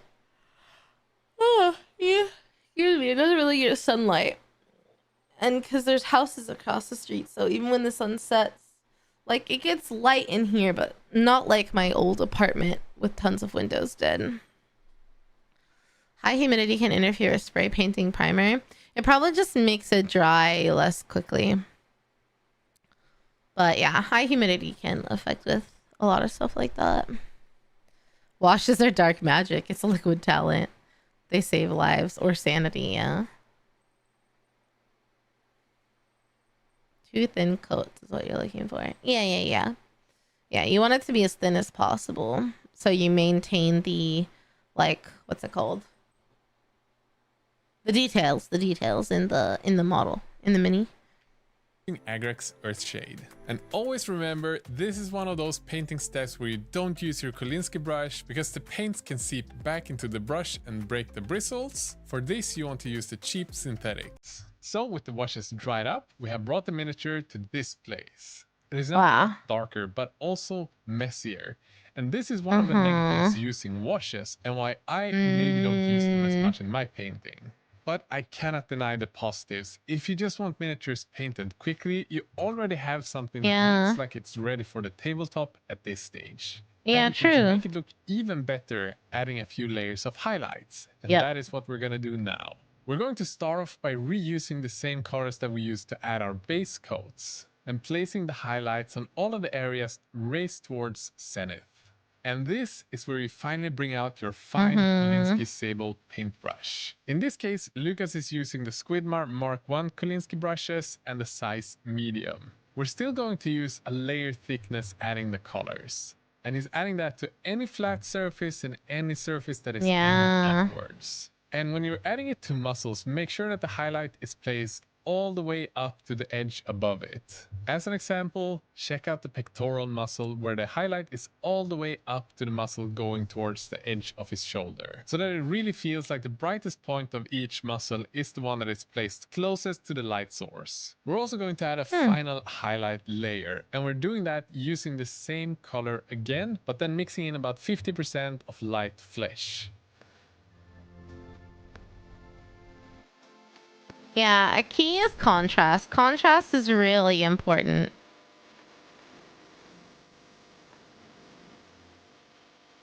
And this time we're adding it to the same area as previously, but only going down about 30%, meaning that we leave about 30% of it completely in shadow, the one that we've had with the washes, then 70% of the area with the first highlight, and then about 30% of the area covered with the final highlight. And this will now be repeated on the rest of the miniatures area, on the pants, on the ropes, and on the hair. And you do this until you reach a point of the highlights where you feel happy. If you want to go even brighter, maybe going with clear light flesh as your final highlight, or maybe even adding white or ivory to punch it even a bit more. That is completely up to you, but this is a great base and a nice place to start out. And one thing I think is super important to keep in mind is you don't need to use these exact colors. Every paint brands have similar colors that have just a small marginal difference of the tone. And it doesn't make any sense to go out and buy new paints every time you follow a new tutorial. Just use the ones you have at home to start with, and then as you develop as a painter and keep painting more, that is the time when you start buying more paints to get more tonal variation.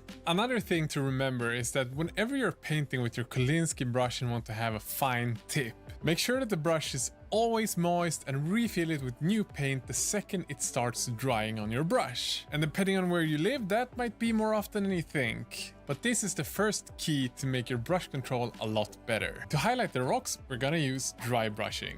This is I forgot what I was gonna try to say. Well, wow, I've made a bunch of progress. No. We're learning how to paint. I don't have anything except for some miniatures. Yeah. Personally, I never mix. I just use the colors I have. It tends to work out.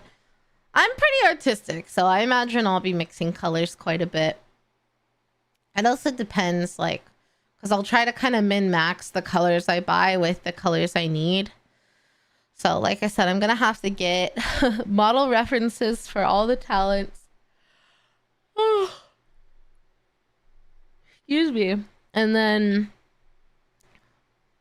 I'll have to choose like color palettes, like all the colors that I'll need, and look for where it overlaps, where I can like, oh, if I mix colors, then I can create that one. I mean, I could just get like the primary colors. I could just get blue, red, yellow, black, white, and even like a brown to make it easy, but and then make all my colors, but that's a little bit too far. It's difficult to also make like really bright colors, so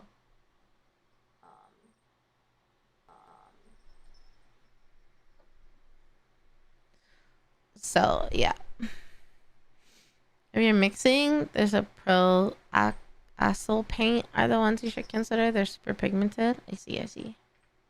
This is pretty much the opposite of using a wash. We start off by moistening our dry brush. And when using a dry brush, you need to make sure that it's a lot less moist than with a normal paintbrush. Think of it maybe like a 2% moistness. You shouldn't have any water leave the brush when you're using it on a piece of paper or on your hand. But you're dry brushing. Completely dry. You then stir some of the paint into your brush and then wick most of that paint off on either a piece of cardboard, paper, or pretty much anything that makes the brush dry. Hence the name dry brush. Now, dry brushing is perfect for areas like rocks. So we're just gonna wick the brush on top of those areas, and it is only going to leave paint on the most raised areas. And this technique is just perfect for doing bases, maybe wood and rocks. Anything that's got a lot of texture that is on a slightly larger area. So with that, I think it's time for the first out of 3 grand reveals. Yeah, that really did well for the rock areas. Oh god. So this was the first painting technique out of 3 total that I'm gonna show today. And there are some positives and negatives with this one. The first and positive ones are that these are quite simple techniques, just learning to block in the colors and using a wash. The highlights, on the other hand, obviously requires a little bit more of a practice and control, but it can get you to a nice level. The negatives though, I'm not a huge fan of the washes, because no matter how good you are at using washes, you're giving up a little bit of your control for speed. And another big problem is, if there's an area that you want to repaint during your highlighting steps, it's going to be impossible, because you're firstly going to have to repaint it with the base coat and then add the wash again. Because if you add wash on top of wash, you're gonna have some areas that are even darker and some areas that are bright. So it's a little limiting in my opinion. But now, it is time for technique number 2. And this is probably the one that I think is... You find this guy's ultimate guide to basing to be deeply educational. I think I enjoy basing just as much as painting. Oh, basing. Dry brushing is great on stuff with lots of raised texture. Yeah, because it did really well on the rocks. Looked really nice.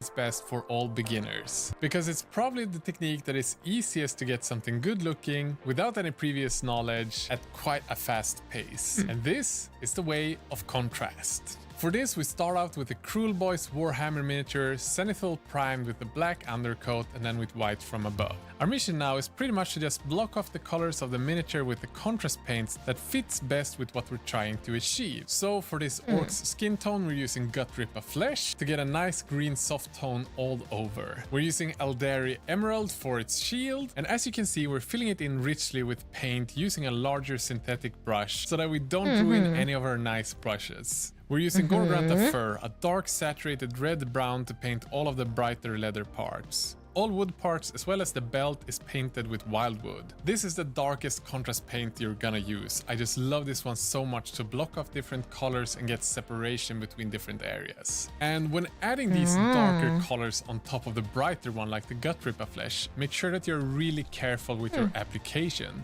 Because if you get this dark brown on top of the green skin, you can't really go back and add that green again. Because in a similar way like with the washes, the contrast paints mostly are translucent, meaning that if you add the Gut Ripper Flesh on top of this dark brown, you're gonna have the dark brown shining through. But if you had a little bit of bright green leaking to the area that you were going to paint with a dark brown, it doesn't matter as much because the wildwood, as an example, will pretty much fully cover that area. So I always recommend starting with the bright colors first. To give the miniature a little bit of a brighter pop, we're adding Blood Angel's Red on the tassel on top of his helmet. The only part that's left to base coat now is the metals, and we're using my favorite metal color, Gunmetal Gray from Vallejo Metal Color. And with that, we have a miniature looking really good. Seriously, only with these base coats, I think the miniature looks tabletop ready. And as opposed to using regular acrylics and washes, we did this with just one coat.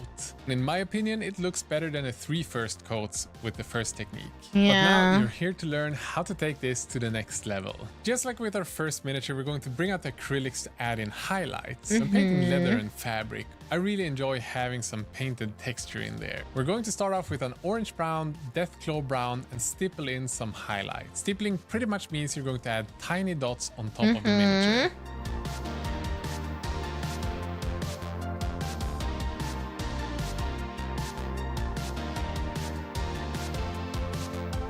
We're also going to add a second set of highlights using the same Deathclaw brown, but mixing that 50-50 with light flesh and focusing this highlight mainly on the edges of the areas and on the most top parts. Now, let's move on to the skin. We're mixing moot green with light flesh about 60-40, starting out using the same highlight technique as we did on our first miniature, every angled upwards towards the sky or a flat surface. Wow.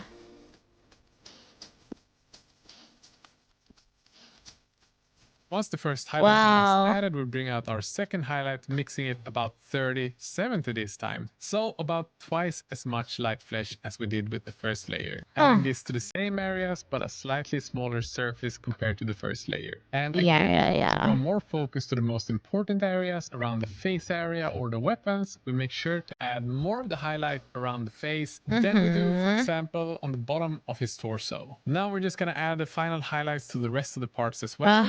I'm bringing in a brighter turquoise on the shield, and the Japanese uniform on the straps. Then we're gonna block in the teeth with wildwood to get some separation in the face. Washing the spear with Nuln Oil to just bring out some shadowy contrast on the steel. And finally, it's time for the final details on this mini. That is just gonna bring everything together and make it easy to pick up the mini and see what you've actually done with it. We're going to highlight the steel with the metal color silver. That's clever. To the edge of the spear. Yeah. I'm painting the eyes with a super nicely tipped Kolinsky brush, just using some ivory and adding a dot of black on one of the sides. And with that, guys, it is time for our second grand reveal. Wow. This is definitely my favorite beginner techniques because of the fact that your miniature is going to be pretty much amazing just using the contrast paints. If you then feel brave enough to add in highlights with acrylics, you're going to have something high-end after a very short amount of time once you've actually learned to control your brush work. But we have one more painting technique to show you guys, and this is the one that I use the most. I will say I kind of like the contrast paint method more because it just looks a little bit cleaner. But I super see the value, and I like the like how do I say? I like the what was the other one called? The other technique? I can't remember now. The washing. I definitely see the value in that for sure. For sure. Contrast paints are cheat. Contrast looks really good. Yeah, I think so too. Together, maybe with some contrast paints depending on which paint job I'm doing. We started this paint job off just with a black Space Marine and then Zenithal primed it using a blue spray can primer. We're now going to add in highlight layers, mixing colors in different steps. And this is the technique to use if you want to have full control of where you place the highlights and to not get any blotchy areas that you might get with contrast paints or washes. And to get the highlights and shadows exactly where we want them and getting smooth transitions, we're going to mix every step of each highlight together with the previous color. We start off with a blue, mixing that with a little bit of turquoise. We're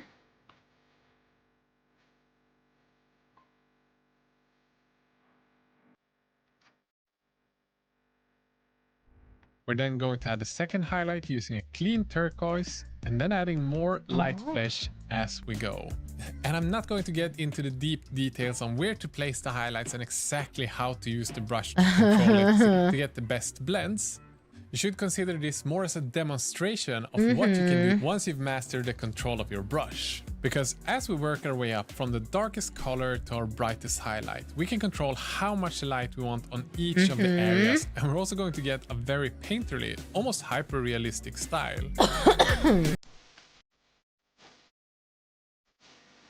I mean, this also makes sense to me. Like, you just layer the acrylics and just paint it.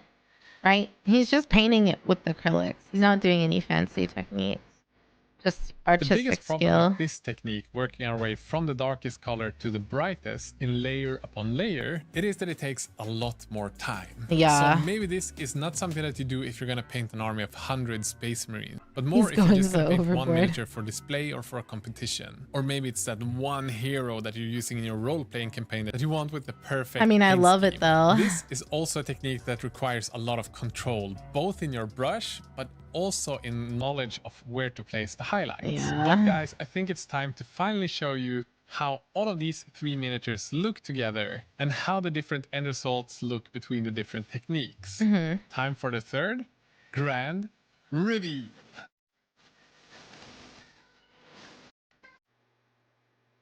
I mean, well, I guess I'm kind of...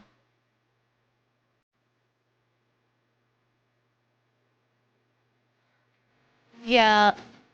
I mean, the third one is gonna take the most time, but also be like the... I don't know. Least amount of paints I'll have to buy.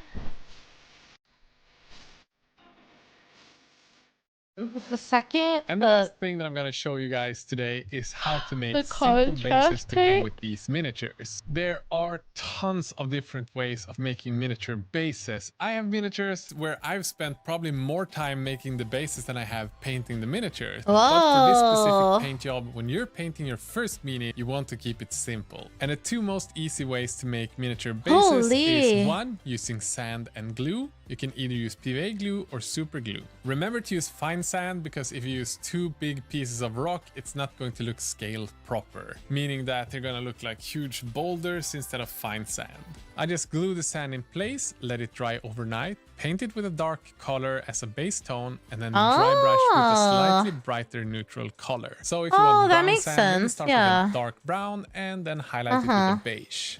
If you want it to look like more gray rocks, start with black and dry brush with the gray. To top this off, I like buying a set of miniature grass tufts, and these just add so much life to the bases. Just gluing one or two of these, or maybe three in place of the base, is going to make a huge difference. Yeah. Or if you want to go nuts, just fill the entire base with grass tufts and you got a nice meadow. But there are easier ways of making bases. There is something called basing textures or texture paints. Many different brands make these, but my favorite is from Vallejo. These come in many different sizes and colors. You just pick the one that you like the most. It contains of pretty much just an acrylic medium, a color, and sand. So once you put this in place using a spatula, don't use your expensive brushes, because they're gonna get messed up.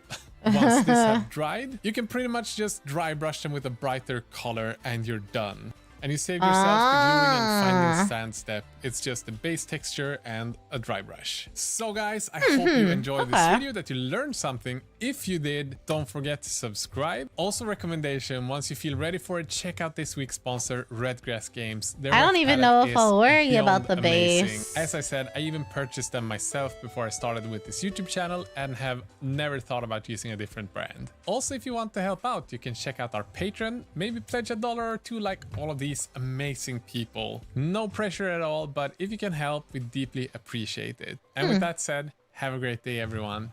Bye bye. Wow. I loved that.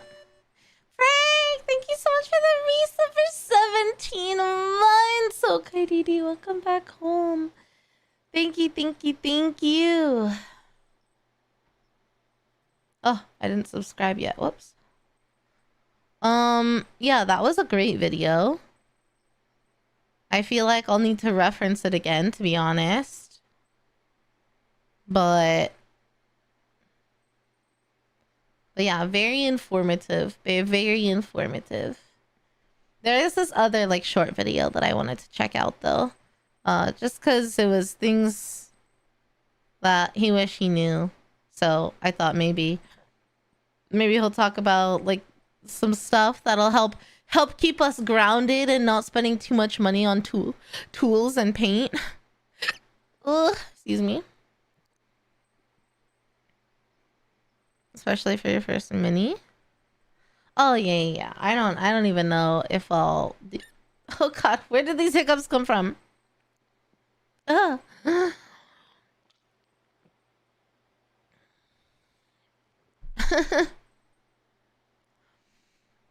Hiccups go away.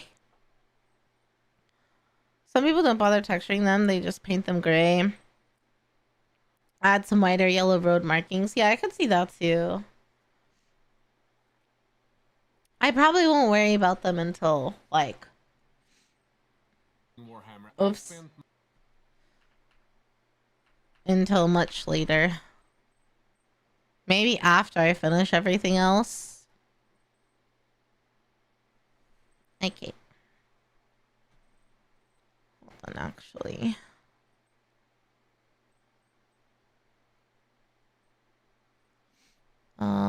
Hold on 1 second. I know Twitch has ads going on.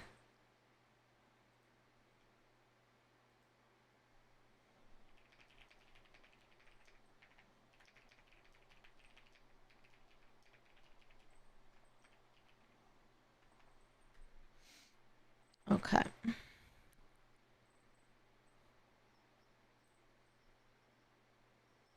Oh, Lamel, Prince, it's like you knew. I was just DMing you. That timing is crazy.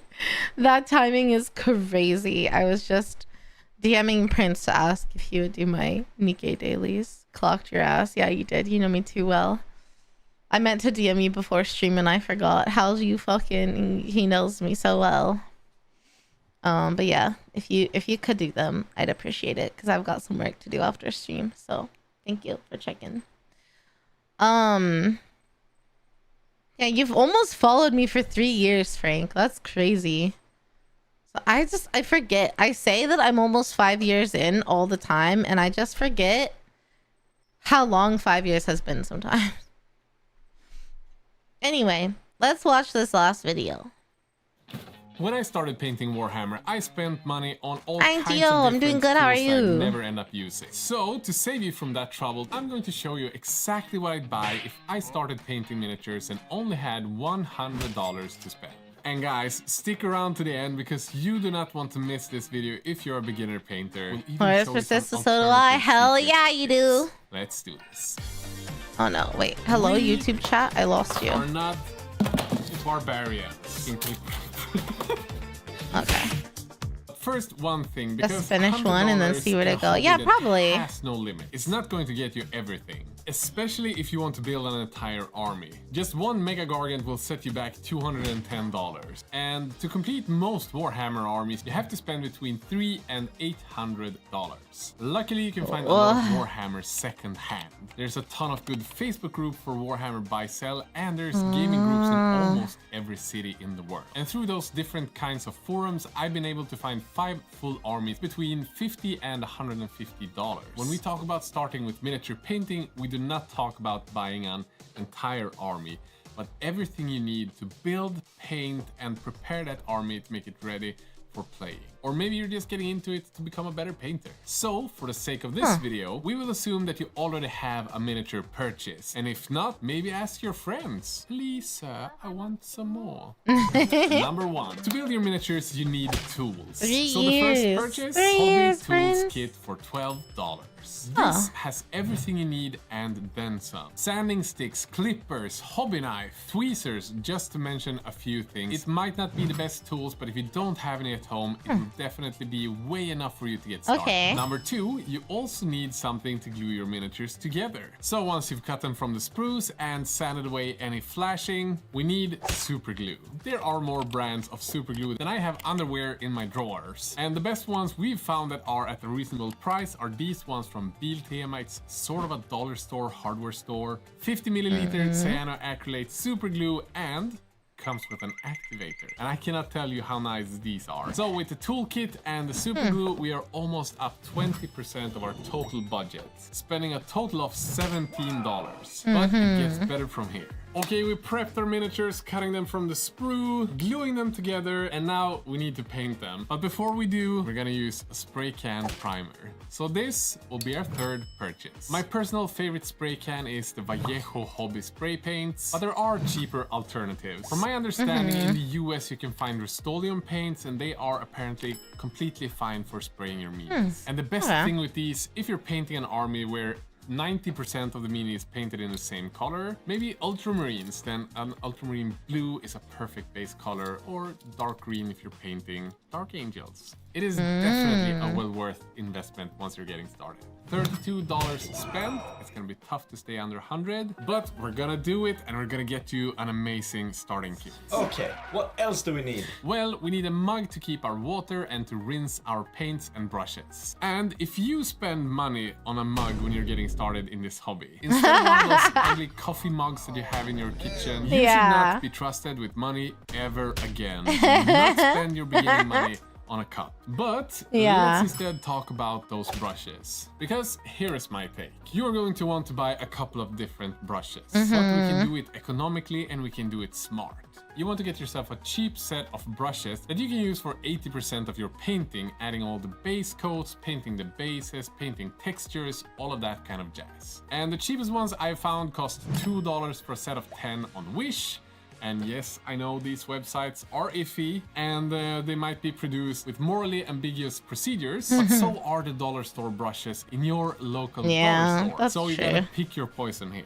But for those other 20%, you want a fine-tipped Kolinsky Sable paintbrush, a size 0 or 1 depending on which brand you buy. And if you're on a budget like we are, don't go buying the Squidmar paint set with 6 Kolinsky brushes the first thing you do, because you do not need 6 brushes, you need 1. And I'd get a slightly cheaper one. Look at Rosemary & Co. for $10, or maybe Rubloff. Both these brands you can find a brush for under $10, which is a perfect beginner Kolinsky paintbrush. So this is the brush that you bring out after you've done your base coat and your washes, and you want to paint those final details and all of the nice fine edges of your minis. We're already up $44 and you haven't even talked about wet palettes yet. And you're gonna need a wet palette, because say it after me, we are not barbarians. Those are what is happening? Expensive, Emil. Oh my god, my computer's exploding.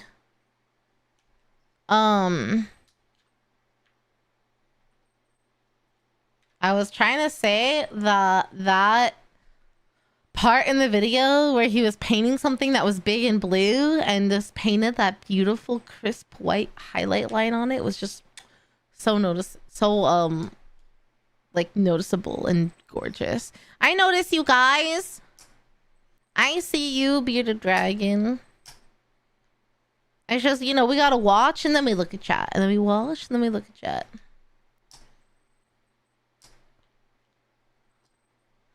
You can always do different basing after the miniature is already on the plastic bases. Certain types of basing requires your miniature to not be there to begin with. Oh. Warhammer. There's a video from Warhammer about painting minis. It's fun and pretty good. Okay. If someone that's in the Discord, or if you want to join the Discord and post it in the React recommendations, that's fantastic.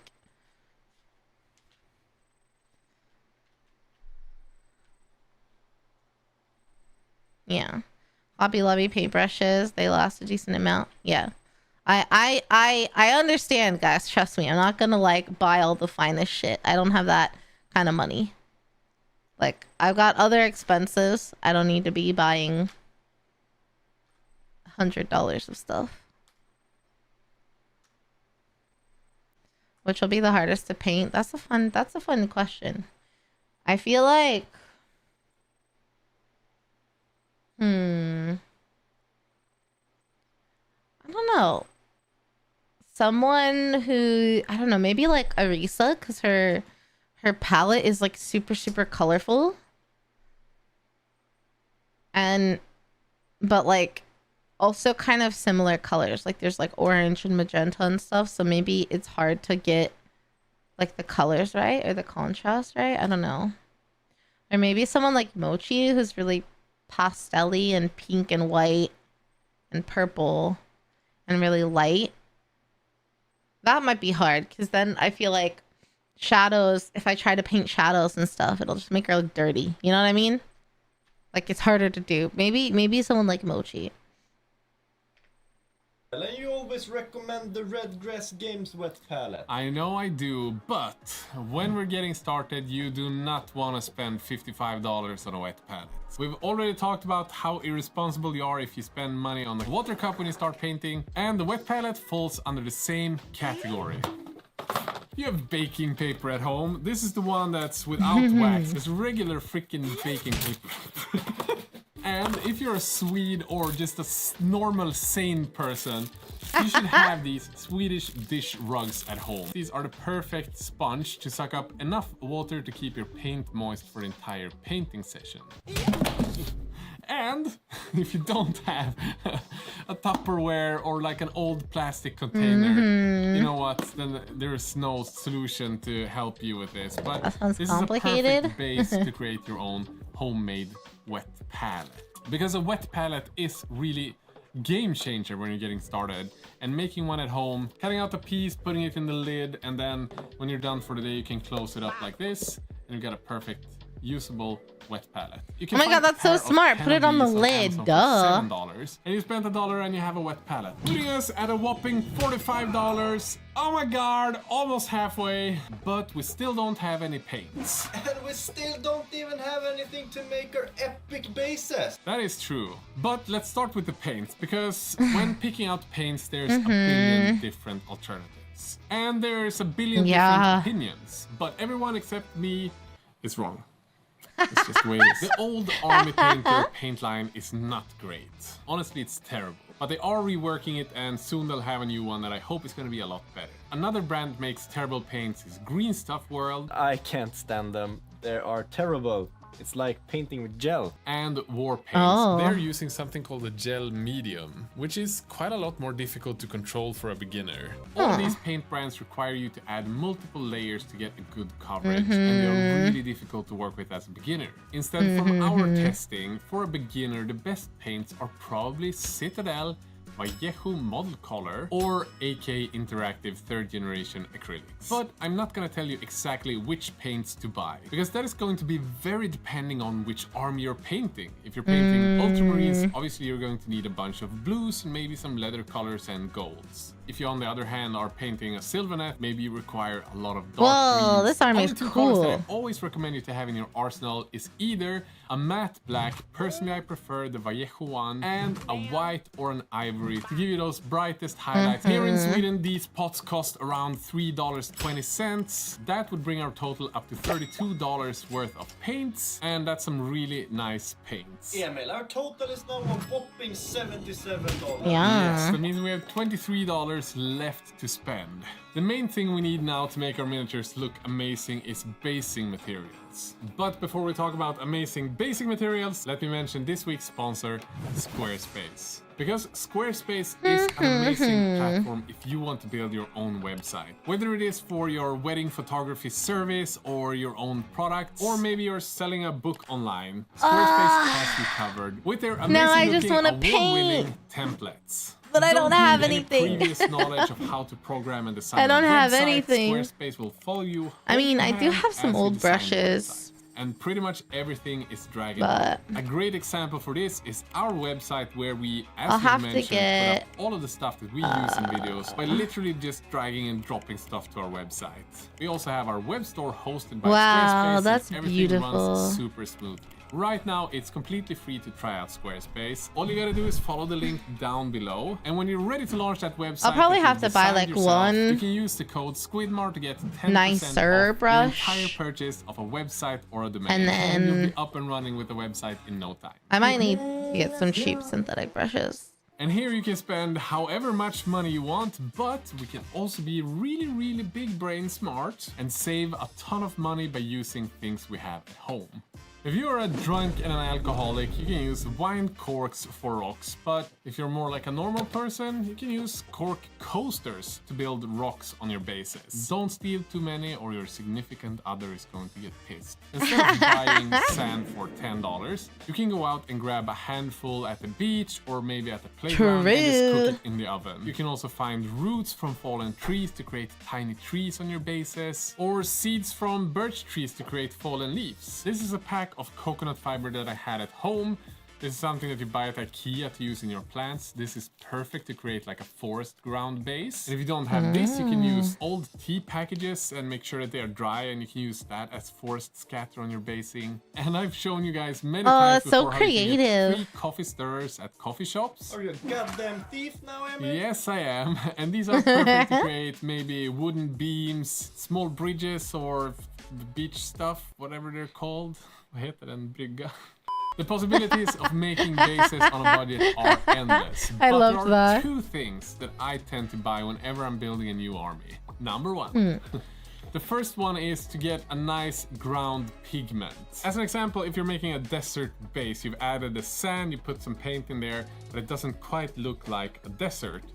Pigments have the perfect size to make your bases look more realistic. So buying like a yellow ochre pigment for your desert bases, or if you're doing a forest base, then maybe like a dark brown one for all the mud parts. Perfect to get some more life into your minis. These ones cost $5 a pop. And the other basing thing that I tend to recommend is grass tufts, because these make your bases come alive. If you're doing a desert base, then maybe buy some dried grass tuft that looks yellow that matches with the sand that you're gonna have on your base. Or if you're doing a forest one, maybe you splurge and buy 2 different color grass tufts. Maybe one with the flowers, and then you have a nice flowers. variation on your bases. There's a ton of different brands. Personally, I really love Gamer's Grass. These cost about $8 for a pack, and that will last you hopefully for the entire army, or at least to get started. If you bought one of these pigments and a set of grass tufts, we are now up to $90, which means that you've even got money to spare. And these $10 are gonna come in hand because, as I've said, if you're making a forest base, maybe you want to spend an extra $8 on more grass tufts. If you don't have PVA glue to glue your sand on your base, then maybe you go to a hardware store and buy a set of PVA glue. And also, I've promised this last super recommendation. Whenever you are painting an army, there is nothing that is going to help you as much as getting an airbrush. Really, Emil? An airbrush? Last time I checked, the Squidmore Evolution airbrush is like $250. Yes, it is, but you're just getting started, so you need to be smart with your money. You can find an airbrush that works perfectly okay. It is not going to be a master airbrush, but it's going to save you so much time. You can find an airbrush on Wish for $12. These are perfectly okay. They're not going to let you paint all the finest details and make you a master painter, but it is perfectly fine for airbrushing base coats or the first layer of highlight with I didn't know you Cerakote could get an spray. airbrush And that the crappy cheap. compressor on the internet you can find for about $20. Just make sure that you have the right connection on the hose and you're good to go. A shit airbrush and compressor is still better than no airbrush and compressor, and together with the hose, compressor and airbrush, you've spent about $40. So obviously if you buy this, you're going to go over the $100 budget, but I think it's worth mentioning that if you can paint an army in 40 hours instead of half an army in 250 hours, well, you decide how much money is your time worth. And because I'm a true gentleman, I'm going to link all of the stuff that I talk about in this video to Amazon links down below. The prices may vary depending on which country you're in, but we've got it all listed down below and on our website, squidmore.com, if you ever wonder about the tools we use in videos. And with that said, thanks so much everyone for watching. Airbrushing is really cool. I know, like, I'm not doing that, at least right now. Thanks all the patrons again. Bye bye. I would love to try airbrushing. I think that's crazy and really, really cool. I guess I'll just go to the screen. I think I've never airbrushed. I've had it done on my nails before. I've never airbrushed. So, like, the idea of airbrushing is really cool. I'd love to try it. But it's not something I will do right now. I also think it would be really tough for stream, because it'll be really loud. Kitty litters. Oh, that's a good idea, Dusty Roads. Yeah. I'm not worried about the bases. If I feel like I want to paint the bases, then I will figure it out then. But the plan is just to paint the actual minis first, and we'll see how I feel afterwards. Gunpla or Warhammer? I don't know. I've never built Gunpla either, so I don't know anything about it. The thing that everyone tells you to get. I don't know about that. She's a scream queen that can scare the soul. But Airbrushing seems cool. I've never... Yeah, I haven't airbrushed, but I have like spray painted stuff, which is like a similar idea, just not as fine. And then I've had airbrushing done on my nails, so I've seen people use them. Definitely will have like a really big learning curve, but it would be cool to try it out for sure. Airbrush compressors can be as quiet. Oh, okay. That's good to know. You hate airbrushes? You've never been able to figure out how to use them well? Yeah, I imagine it takes a lot of practice.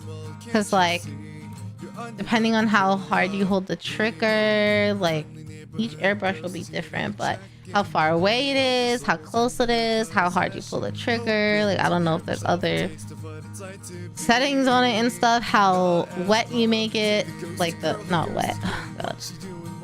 How liquidy the paint is. Like, I'm sure you can make it more opaque or less opaque. Like, yeah, airbrushes seem like a bit complex. However, yeah, I think if you start to paint them a lot, it could be worth getting into. And you can like practice it by just painting like base layer or like highlight layer on it or something.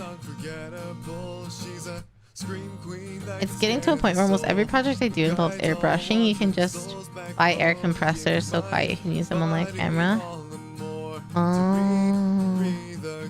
Yeah, it seems like airbrushes are pretty highly regarded, but you linked an airbrush for dummies video. Oh, thank you, Gracie. I appreciate that. Yeah, I'm gonna have to take a look at all of that.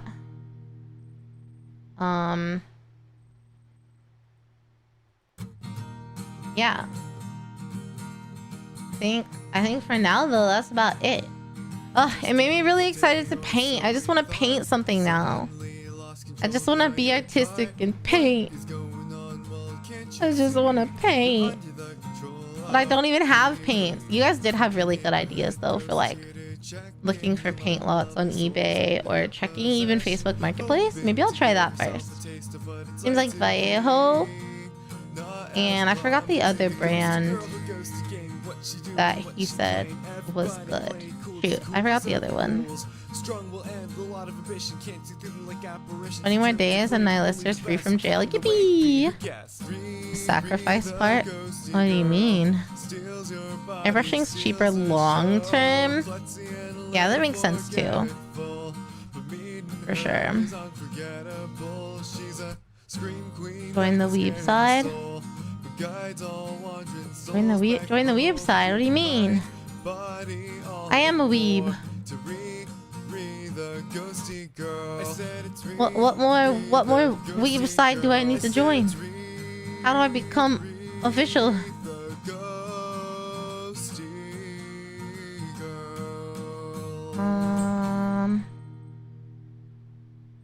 Huh. I feel like I saw someone that I was gonna raid and now I've lost them.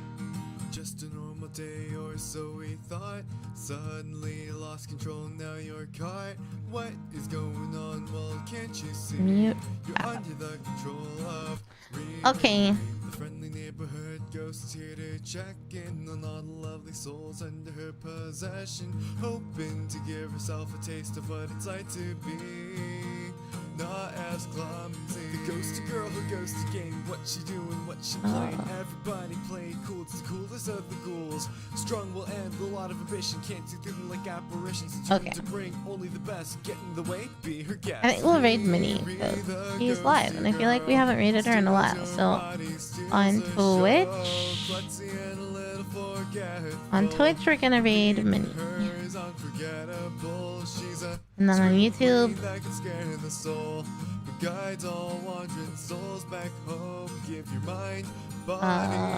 on YouTube we're not. Okay guys, that is it for me today. I'm gonna get some work done and try to be off the computer and in bed in an hour. Thank you guys so much for hanging out with me. I had a lot of fun learning about painting Warhammer minis. Thank you for all your knowledge. for chatting with me, for hanging out, for lurking, for being here. I really do appreciate it. I will be live next, I think, Thursday night with Nikkei. And then Friday we're gonna do co-working, and then Saturday we're doing advice from Beyond the Grave. So if you need advice, that is totally correct, totally anonymous. You can submit at the link pinned on YouTube or !advice in Twitch.